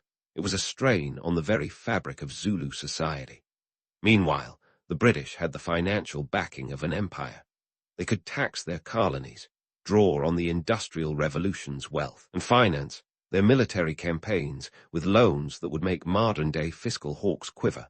It was a mismatch in economic terms, a clash between a subsistence-based economy and an industrial powerhouse. Yet, the Zulus managed to stretch every resource to its limit, displaying a level of ingenuity that defied their limited means. Let's bust some myths while we're at it. The romanticized image of the Zulu warrior as a noble savage, untainted by the complexities of modern warfare, is as misleading as it is appealing. The Zulus were tactical thinkers, and their strategies were sophisticated. But the harsh reality was that they were fighting a war that strained their society to the brink. For all their bravery and tactical brilliance, the logistical and economic pressures were a noose tightening around the neck of the Zulu kingdom. The British, for their part, learned the hard way that superior firepower didn't automatically translate to an easy victory. After Isandlwana, their arrogance took a hit, forcing them to reconsider their strategies. Reinforcements poured in, including seasoned troops and more artillery. The British began to fortify their positions, building blockhouses and entrenchments. They adapted, learning from their mistakes, which is more than can be said for many empires throughout history. But let's not forget the human element in all this. The Zulu warriors, each one a cog in the larger machine, were fighting not just for their king, but for their homes, their families, and their way of life. The stakes were as personal as they were political. And while the British soldiers were part of a massive imperial machine, many of them were regular guys thrust into a foreign land, doing their best to survive and follow orders. So, where does this leave us? In a landscape of contrasts and contradictions. The Zulus, resourceful and resilient, faced off against an empire with deep pockets and a relentless drive for expansion. Each side had its strengths and weaknesses, and the outcome wasn't determined by who had the most guns, but by who could endure the longest. As the war dragged on, both sides would be tested in ways they never anticipated. The stage was set for the next chapter, and if history has taught us anything, it's that the unexpected is always just around the corner. Stay tuned. Now that we've set the stage with all the grand battles and imperial hubris, let's zoom in on the gritty, day-to-day life of a Zulu warrior during the Anglo-Zulu War. Spoiler alert, it's not all glorious charges and heroic stances. War, my friends, is less epic movie scene and more survival reality show, minus the $1 million prize, and plus a whole lot of spears. So, let's start with what you had for breakfast. If you're a Zulu warrior in 1879, think less about a full English breakfast and more about a Spartan diet that would make a minimalist chef proud. The staple, amable or sorghum porridge, a hearty, no-frills meal that could power you through a grueling day of marching and fighting. Forget about avocado toast or kale smoothies. This is the real deal, designed to keep you on your feet and swinging your ichor. But diet wasn't just about keeping the warriors fed. It was about morale. Imagine going into battle on an empty stomach, the growl of hunger louder than the enemy's war cries. Not exactly the motivational soundtrack you'd hope for. The Zulu warriors needed to be in peak physical condition, and their diet reflected the austere realities of sustaining an army on the march. It's a testament to their resilience that they could keep up the fight without the luxury of modern nutritional science or protein shakes. Morale, however, wasn't solely about food. It was about the camaraderie of shared hardship and the bond forged in the fire of conflict. The Zulu regiments, or Amabatho, weren't just military units, they were communities. The warriors trained together, fought together, and yes, suffered together. This collective spirit was their secret weapon, a psychological edge that kept them going even when the odds were stacked against them. Think of it as the ultimate team-building exercise, though with significantly higher stakes than your average corporate retreat. Now, let's debunk a few myths. The romantic image of the Zulu warrior as a fearless, untiring juggernaut is as appealing as it is misleading. Yes, they were formidable fighters, but they were also human. The psychological toll of prolonged conflict was as real for them as for any soldier, past or present. Imagine the stress of constant vigilance, the fear of death, and the weight of responsibility to protect home and family. This wasn't just a struggle on the battlefield. It was a battle within. And while we're myth-busting, let's not forget the physical hardships. The Zulu warriors didn't have the luxury of modern military gear. Their feet were their main mode of transportation, covering vast distances across rugged terrain. Imagine marching for days in bare feet or simple sandals, over rocks and through rivers, all while carrying your weapons and supplies. It makes your daily commute sound like a luxury car ride, doesn't it? The British soldiers, in contrast, had boots, tents, and even the occasional rum ration to ease their journey. But don't think their lives were a stroll in the park. The psychological effects of the war hit them hard too. The shock of facing such a determined enemy in an unfamiliar land was a reality check that no amount of imperial training could fully prepare them for. The fear of ambushes, the heat of the African sun, and the relentless pressure to perform in the name of queen and country took a toll that's hard to quantify but impossible to ignore. Let's not gloss over the fact that both sides had to contend with diseases like dysentery and malaria, an ever-present threat that could decimate numbers faster than any battle. The so-called invisible enemy didn't care whether you were wielding a rifle or a spear. The British had quinine to fend off malaria, but for the Zulus, remedies were more traditional and less reliable. It's a harsh reminder that nature doesn't pick sides. Speaking of picking sides, let's delve into the political and social factors at play. The Zulu warriors weren't just fighting for survival, they were defending a kingdom under threat from a foreign empire. The stakes were existential, and failure meant the loss of land, culture, and autonomy. King Cetshwayo's leadership was crucial in maintaining morale. He wasn't just a military leader, he was a symbol of unity and resistance. His presence on the battlefield was a rallying point, a reminder of what was at stake. Picture a motivational speaker with the charisma of a king and the strategic mind of a general. On the flip side, the British soldiers were part of a machine driven by imperial ambition. The promise of glory, honor, and perhaps a bit of loot was the carrot at the end of the stick. But beneath the veneer of duty and patriotism lay the grim reality of war. The soldiers might have been fighting for queen and country, but their day-to-day existence was a slog through mud, blood, and bureaucracy. Their letters home, filled with longing and fear, paint a picture of men caught between the allure of empire and the harshness of reality. So, what's the takeaway here? War, especially one like the Anglo-Zulu War, is as much about the individual as it is about the grand narrative. The daily life of a Zulu warrior was a complex tapestry of resilience, camaraderie, and the unyielding will to fight for what mattered most. The British soldiers, too, were more than just cogs in an imperial machine. They were men grappling with the weight of expectation and the chaos of conflict. As we wrap up this chapter, remember that the story isn't over. The human element, those individual stories of courage, fear, and perseverance, continues to unfold. Both sides are poised for the next act in a drama that's as unpredictable as it is compelling. Stay tuned, because there's more history to unravel, and trust me, it's worth the wait. The dust of the Anglo-Zulu War may have settled, but its echoes reverberated well beyond the battlefields, reshaping the landscape of southern Africa and leaving a legacy as enduring as the rugged hills of Zululand. With the war's conclusion in 1879, the British, having finally triumphed through sheer force and relentless reinforcements, turned their gaze to the spoils of victory. But as any historian worth their salt will tell you, victory is a double-edged sword. It cuts both ways. In the immediate aftermath, the Zulu kingdom found itself dismembered like a puzzle with too many missing pieces. King Cetshwayo, who had become a symbol of resistance, was captured and exiled to Cape Town, a move that was as much about breaking Zulu morale as it was about eliminating a strategic threat. The kingdom that once stood as a formidable bulwark against colonial encroachment was fragmented into 13 chiefdoms, each led by figures deemed more pliable to British influence.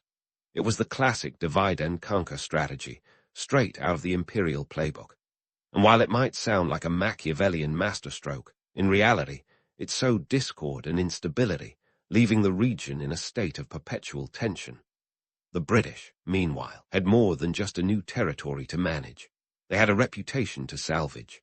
The war had exposed the vulnerabilities of an empire that prided itself on superiority. Isandlwana was a sobering reminder that the sun never sets on the British Empire, but it certainly can cast some long shadows. The cost of the war itself was staggering. Estimates put the financial toll on the British at around £5 million, a sum that would make any Victorian accountant reach for the smelling salts. It wasn't just the monetary cost that stung. It was the realization that the empire's reach might exceed its grasp. Yet the Anglo-Zulu War was more than a ledger of losses and gains. It was a crucible that forged new identities and narratives. For the Zulus, the war became a touchstone of cultural resilience and pride. Despite the defeat, the tales of valor at Isandlwana and the steadfastness at Rorke's Drift became woven into the fabric of Zulu heritage. These stories, passed down through generations, are not just about military prowess. They're about the indomitable spirit of a people who stood against the tide of imperialism. On the flip side, the British narrative found its own heroes and legends. Rorke's Drift, with its David and Goliath storyline, was immortalized in songs, books, and films. It was a tale of courage under fire. And while the Victoria Crosses were being handed out like confetti at a royal wedding, the broader implications of the war were somewhat glossed over. The focus on individual acts of bravery obscured the systemic injustices and the brutal realities of colonial conquest. It's a reminder that history is often written by the victors, but it's not always the whole story. Fast forward to the 20th century, and the legacy of the Anglo-Zulu War continued to shape the political landscape of South Africa. The fragmentation of the Zulu kingdom laid the groundwork for future tensions and conflicts, as colonial borders often ignored ethnic and cultural realities.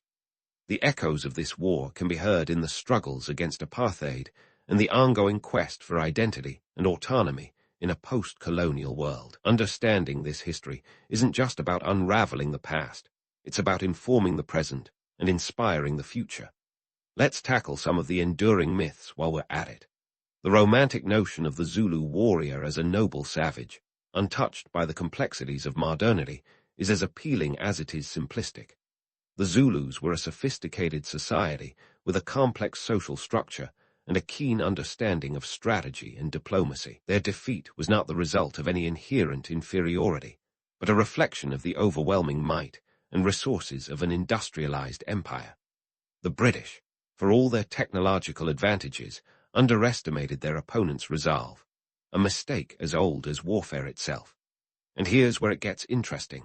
Understanding the Anglo-Zulu War through a contemporary lens offers valuable lessons in cultural resilience and the pitfalls of underestimation. In a world where power dynamics continue to shift and cultural identities are both challenged and celebrated, the history of this conflict serves as a poignant reminder of the human capacity for both destruction and endurance. It's a narrative that resonates in boardrooms and battlefields, classrooms and living rooms, reminding us that the past is never truly past. It's a living dialogue with the present. As we wrap up this exploration of the Anglo-Zulu War, remember this: history is not just a series of dates and events, but a tapestry woven from the threads of human experience. The legacy of this war is not only etched in the annals of South African history, but continues to influence discussions on cultural identity and resilience today. Whether you're standing on the plains of Insomnia or navigating the complexities of modern society, the lessons of the past are ever present, offering both cautionary tales and inspiration. So, as you drift off to sleep with new knowledge nestled in your mind, ponder this: the Anglo-Zulu War was a collision of worlds, a test of wills, and a testament to the enduring spirit of a people. It was a reminder that the battle for identity and autonomy is a timeless struggle, one that transcends the boundaries of time and space. And in a world still grappling with the echoes of colonialism, the story of the Zulu warriors and the British Empire offers more than just a history lesson. It's a mirror reflecting the complexities and contradictions of the human condition. In ancient Greece, the air wasn't just filled with the aroma of olive oil and roasted lamb. It was thick with anticipation and, quite literally, the scent of prophecy. Picture yourself standing in the bustling sanctuary of Delphi, the beating heart of Greek divination. It's here, amidst the sun-baked stones and sacred laurel trees, that a goat's bleat and a whiff of natural gas kickstart the most famous oracle show in town. Welcome to the Oracle of Delphi, where fortunes were told, and the future was a thrilling and sometimes terrifying guessing game. Now, before you start romanticizing this as some ethereal, otherworldly affair, let's get one thing straight. This wasn't just about the gods whispering sweet nothings into mortal ears. It was a business, and like any good enterprise, it had its own set of rules, fees, and a waiting line that would make any theme park proud. Let's be honest, even in ancient times, nothing good ever came without a price tag. The Oracle of Delphi was the superstar of the ancient world, drawing in crowds like a rock concert on steroids, and the star of this divine spectacle, the Pythia, a woman chosen for her purity and a penchant for inhaling some rather intoxicating natural gases. Imagine her perched on a tripod, her words a mix of cryptic riddles and divine inspiration, all thanks to the delightful combination of ethylene fumes seeping up from the earth. And yes, this is where the goat comes in. Before the Pythia took her seat, a goat was sprinkled with cold water. If it shivered, it was game on. If not, well, the gods had other plans, and you'd be rescheduling your prophecy appointment. Now, here's where things get particularly interesting. The Pythia's utterances were famously ambiguous, a feature, not a bug, allowing the priests of Apollo to step in as interpreters.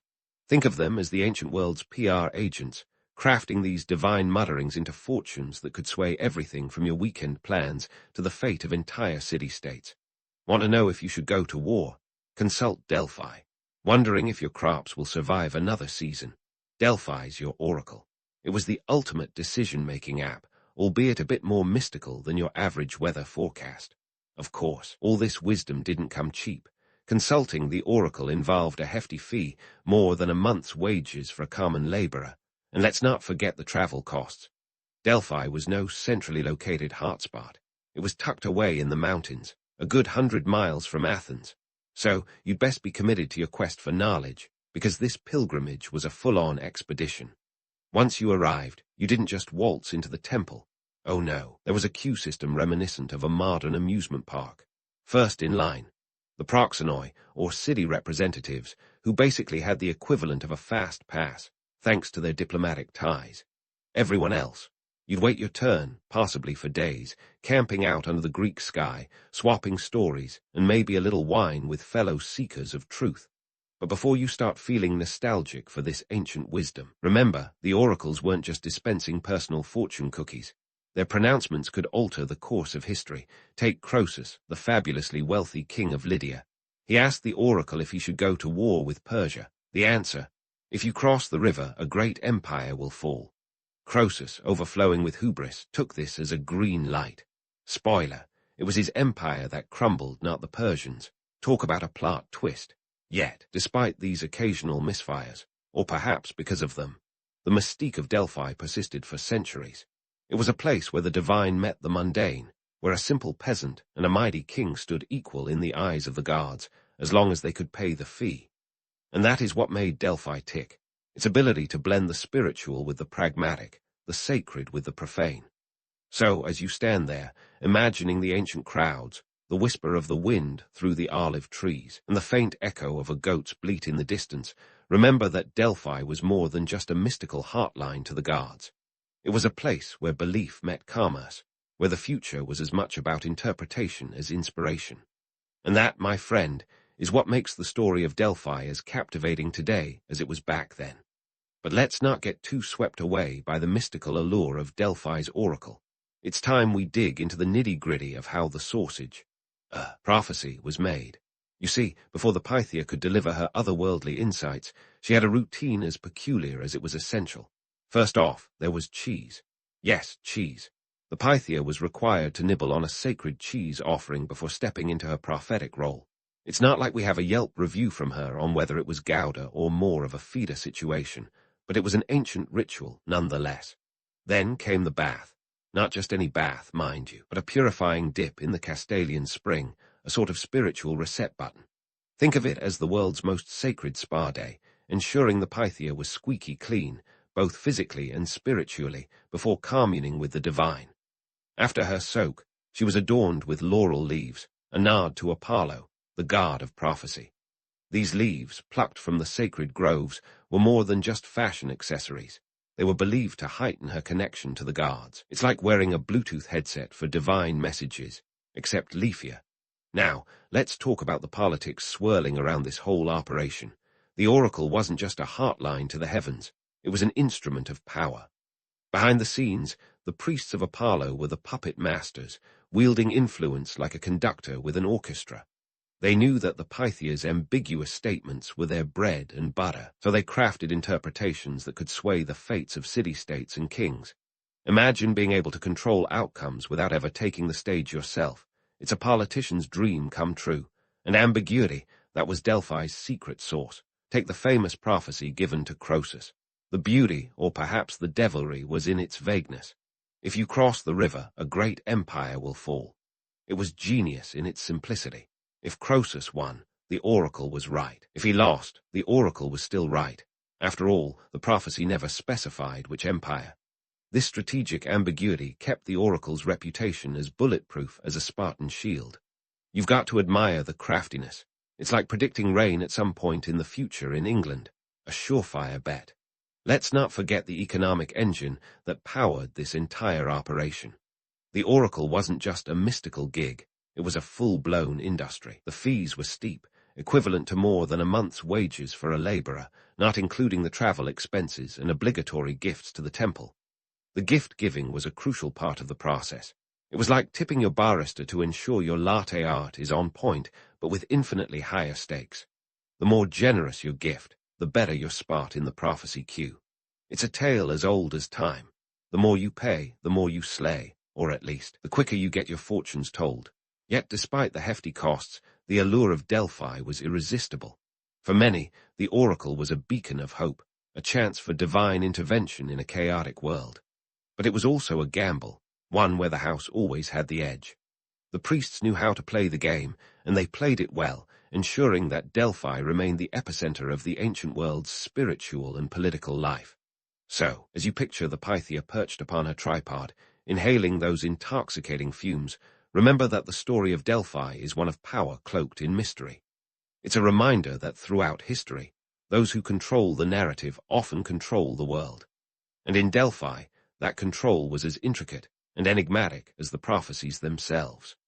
Keep that in mind as we continue this journey through the corridors of ancient wisdom, where every utterance could tip the scales of destiny. And so, we find ourselves steeped in the political potluck that was ancient Greece, where the oracles were less ethereal sages and more like high-stakes brokers in a land of constant power plays. You see, while the Pythia was busy channeling divine ambiguity, the real drama unfolded in a game of one-upmanship among Greek city-states. It was a classic case of my tribute is bigger than yours, and let's just say, stakes were as high as the marble columns were tall. Picture the scene, a bustling assembly of city-state reps, each with a gift so extravagant it would make even the guards blush. We're talking gold statues, colossal monuments, and offerings so lavish that if Zeus himself showed up, he might have asked for a doggy bag. Take the Spartans, for example. Known for their minimalist lifestyle, you might think they'd present a modest tribute, a humble olive branch, perhaps. Wrong. Even the Spartans, with their no-frills culture, knew that winning the oracle's favor required more than just good intentions. They shelled out enough riches to make even Midas do a double-take. But let's clear up a common misconception. This wasn't just a spiritual flex. The offerings weren't about devotion. They were strategic investments. Think of it as a divine insurance policy, where the premium was paid in gold, silver, and the occasional life-sized statue. In return, these city-states hoped to secure favorable prophecies, tipping the scales in their favor on the complex chessboard of Greek politics. It's like buying influence, but with a celestial twist, a little quid pro quo with the gods. And what a return on investment it could be. The oracle's pronouncements could influence everything from military campaigns to political alliances.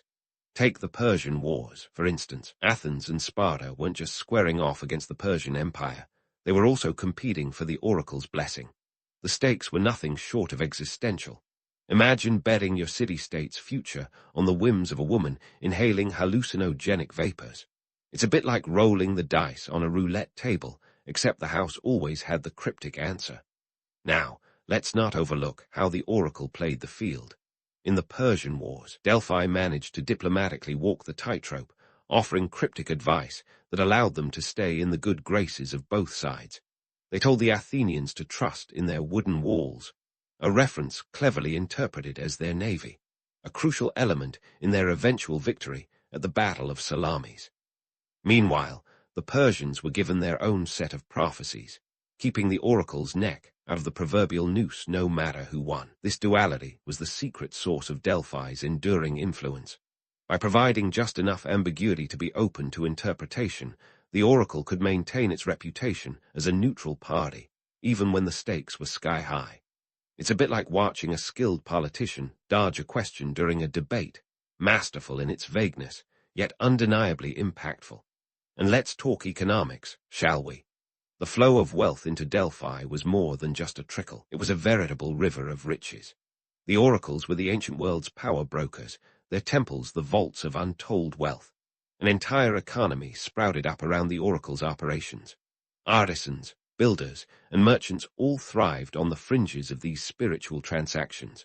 The oracles themselves might have been the headline act, but make no mistake, There was a whole industry humming behind the scenes, and it was as bustling as any modern-day financial district. Of course, as with any enterprise involving piles of wealth and power, there were those who questioned the integrity of the oracle. Skeptics wondered if the prophecies were influenced by the size of the tribute rather than pure divine insight. But in a world where the lines between faith and politics were as blurred as a foggy morning on Mount Parnassus, the oracles maintained their mystique, perhaps because they were playing a part in a much bigger game. They were the ultimate arbiters of fate, wielding influence with a subtlety and finesse that ensured their place in history. So, as we navigate this web of divine intrigue and earthly ambition, remember that the story of Delphi is a testament to the enduring power of belief and the human penchant for seeking out higher powers to make sense of our chaotic world. It's a dance as old as time, where mortals and gods meet at the intersection of faith and fortune, each trying to tip the balance in their favor. And as we delve deeper into this saga, we'll find that the oracles, with all their cryptic wisdom and strategic savvy, were not just passive mouthpieces for the gods, but active players in the grand theater of history. Stay tuned as we continue to unravel the mysteries and machinations that made Delphi the beating heart of ancient Greece, where every prophecy had the potential to change the course of history. So here we are, diving headfirst into the tangled web of myth and reality that was ancient Greek oracles. It's a world where divine whispers were a booming business, and ambiguity was the currency of the realm. Let's take a closer look at some of the most famous prophecies, those tantalizing tidbits of cosmic guidance that were less about certainties and more about the art of saying something without saying much at all. First on our list is the legend of the oracle's prophecy to the mighty King Leonidas of Sparta. You know, the guy famous for his kamikaze stand at Thermopylae with only 300 Spartans, a tale that's inspired countless gym t-shirts. Legend has it that the oracle warned Leonidas that either a king must die or the city of Sparta would fall.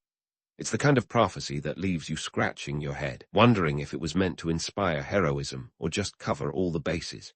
Either way, it was a win-win for Delphi. If Leonidas triumphed, well, they called it. If he died heroically, they called that too. Who needs a crystal ball when you've got strategic vagueness? Now, let's zoom out and consider the bigger picture. Why did so many people, from kings to commoners, hang on the Pythia's every word? Well, it wasn't just about divine wisdom. It was about power, influence, and an economy built on the idea that the gods had a hotline to the human world. The Oracle of Delphi was marketed as a celestial middleman, but behind the facade, it was a well-oiled machine of human enterprise, a spiritual stock exchange where fortunes were made and lost. And speaking of fortunes, let's talk about the price tag. We've mentioned before that consulting, the oracle cost more than a month's wages for your average laborer. What exactly did that buy you? Beyond the prophecy itself, it bought access to a network of influence. It was like paying for a VIP pass to the Cosmic Club, where your fate could be nudged along by those in the know. It was a system that thrived on exclusivity and the allure of the unknown, a timeless human desire to find patterns in chaos, no matter the cost. Yet, like all good things, the glory days of the oracles couldn't last forever. Despite their otherworldly reputation, they were still subject to the same economic and political forces that shaped the rest of the ancient world. As the Greek city-states began to decline, so too did the influence of Delphi and its counterparts. It turns out that even the most revered institutions couldn't quite predict their own downfall, a classic case of the shoemaker's children going barefoot. One of the key factors in this decline was the rise of new religious movements, particularly Christianity. As the Roman Empire expanded and eventually embraced Christianity, the old pagan practices fell out of favor. The oracles, once the centerpieces of religious and political life, found themselves sidelined by a new order that didn't quite have room for hallucinogenic gas-induced prophecies. The decline was gradual, but undeniable. By the time the Roman Emperor Theodosius proclaimed Christianity the official religion of the empire in 380 CE, the oracles were already on their last legs. Theodosius officially closed the temple at Delphi in 393 CE, a symbolic act that marked the end of an era. It was the ancient world's version of going out of business, a sobering reminder that even the most mystical operations need more than divine inspiration to survive in a changing world. But let's not end on a note of doom and gloom. The legacy of the oracles lives on, not just in the ruins of Delphi, but in the way we still seek guidance from forces beyond our understanding. Whether it's checking our horoscopes, consulting fortune tellers, or just crossing our fingers for a bit of luck, the human thirst for prophecy remains unquenched. It's a testament to our eternal search for meaning in a world that's as unpredictable now as it was back then. As we wrap up this chapter, let's take a moment to appreciate the audacity of the ancient oracles. They managed to maintain their influence through a potent mix of mystique, economic savvy, and a deep understanding of human nature. They knew that people are willing to pay a premium for a glimpse into the future, even if it's just a cleverly worded riddle. And while their time may have passed, their story is a reminder that in the grand theater of history, it's not just about what you know, but how you sell it. Stay tuned as we continue this journey, where the past continues to echo in the present, and the quest for knowledge remains as vibrant as ever. The narrative of the oracles, those enigmatic conduits of divine insight, might have wrapped up with a whimper rather than a bang, but their legacy continues to ripple through the fabric of our modern world. Imagine a time when people crossed treacherous mountains and forked over their hard-earned drachmas for a cryptic whisper from the gods. Today, that same insatiable thirst for certainty drives us to peek into crystal balls or consult the stars in our Sunday papers. We may not trek to Delphi anymore, but the essence of that journey persists in our collective psyche. Let's peel back the layers of why these ancient soothsayers still captivate us. The oracles operated in a world where uncertainty was as constant as the Aegean tides. In a time when an ill-timed drought or an invasion by a neighboring city-state could spell doom, the allure of prophecy was undeniable. It was a beacon of hope, a flickering candle in a dark room, offering solace and a semblance of control. Even now, in our age of information overload, we cling to that same desire for guidance. From motivational speakers to financial advisors, we're still looking for someone to make sense of the chaos. Now, let's not romanticize this too much. The oracles weren't just about spiritual enlightenment, they were an industry, a well-oiled machine of faith and commerce, where prophecies were as much a product as they were a divine service. And like any good business, the oracles knew their market. They mastered the art of ambiguity.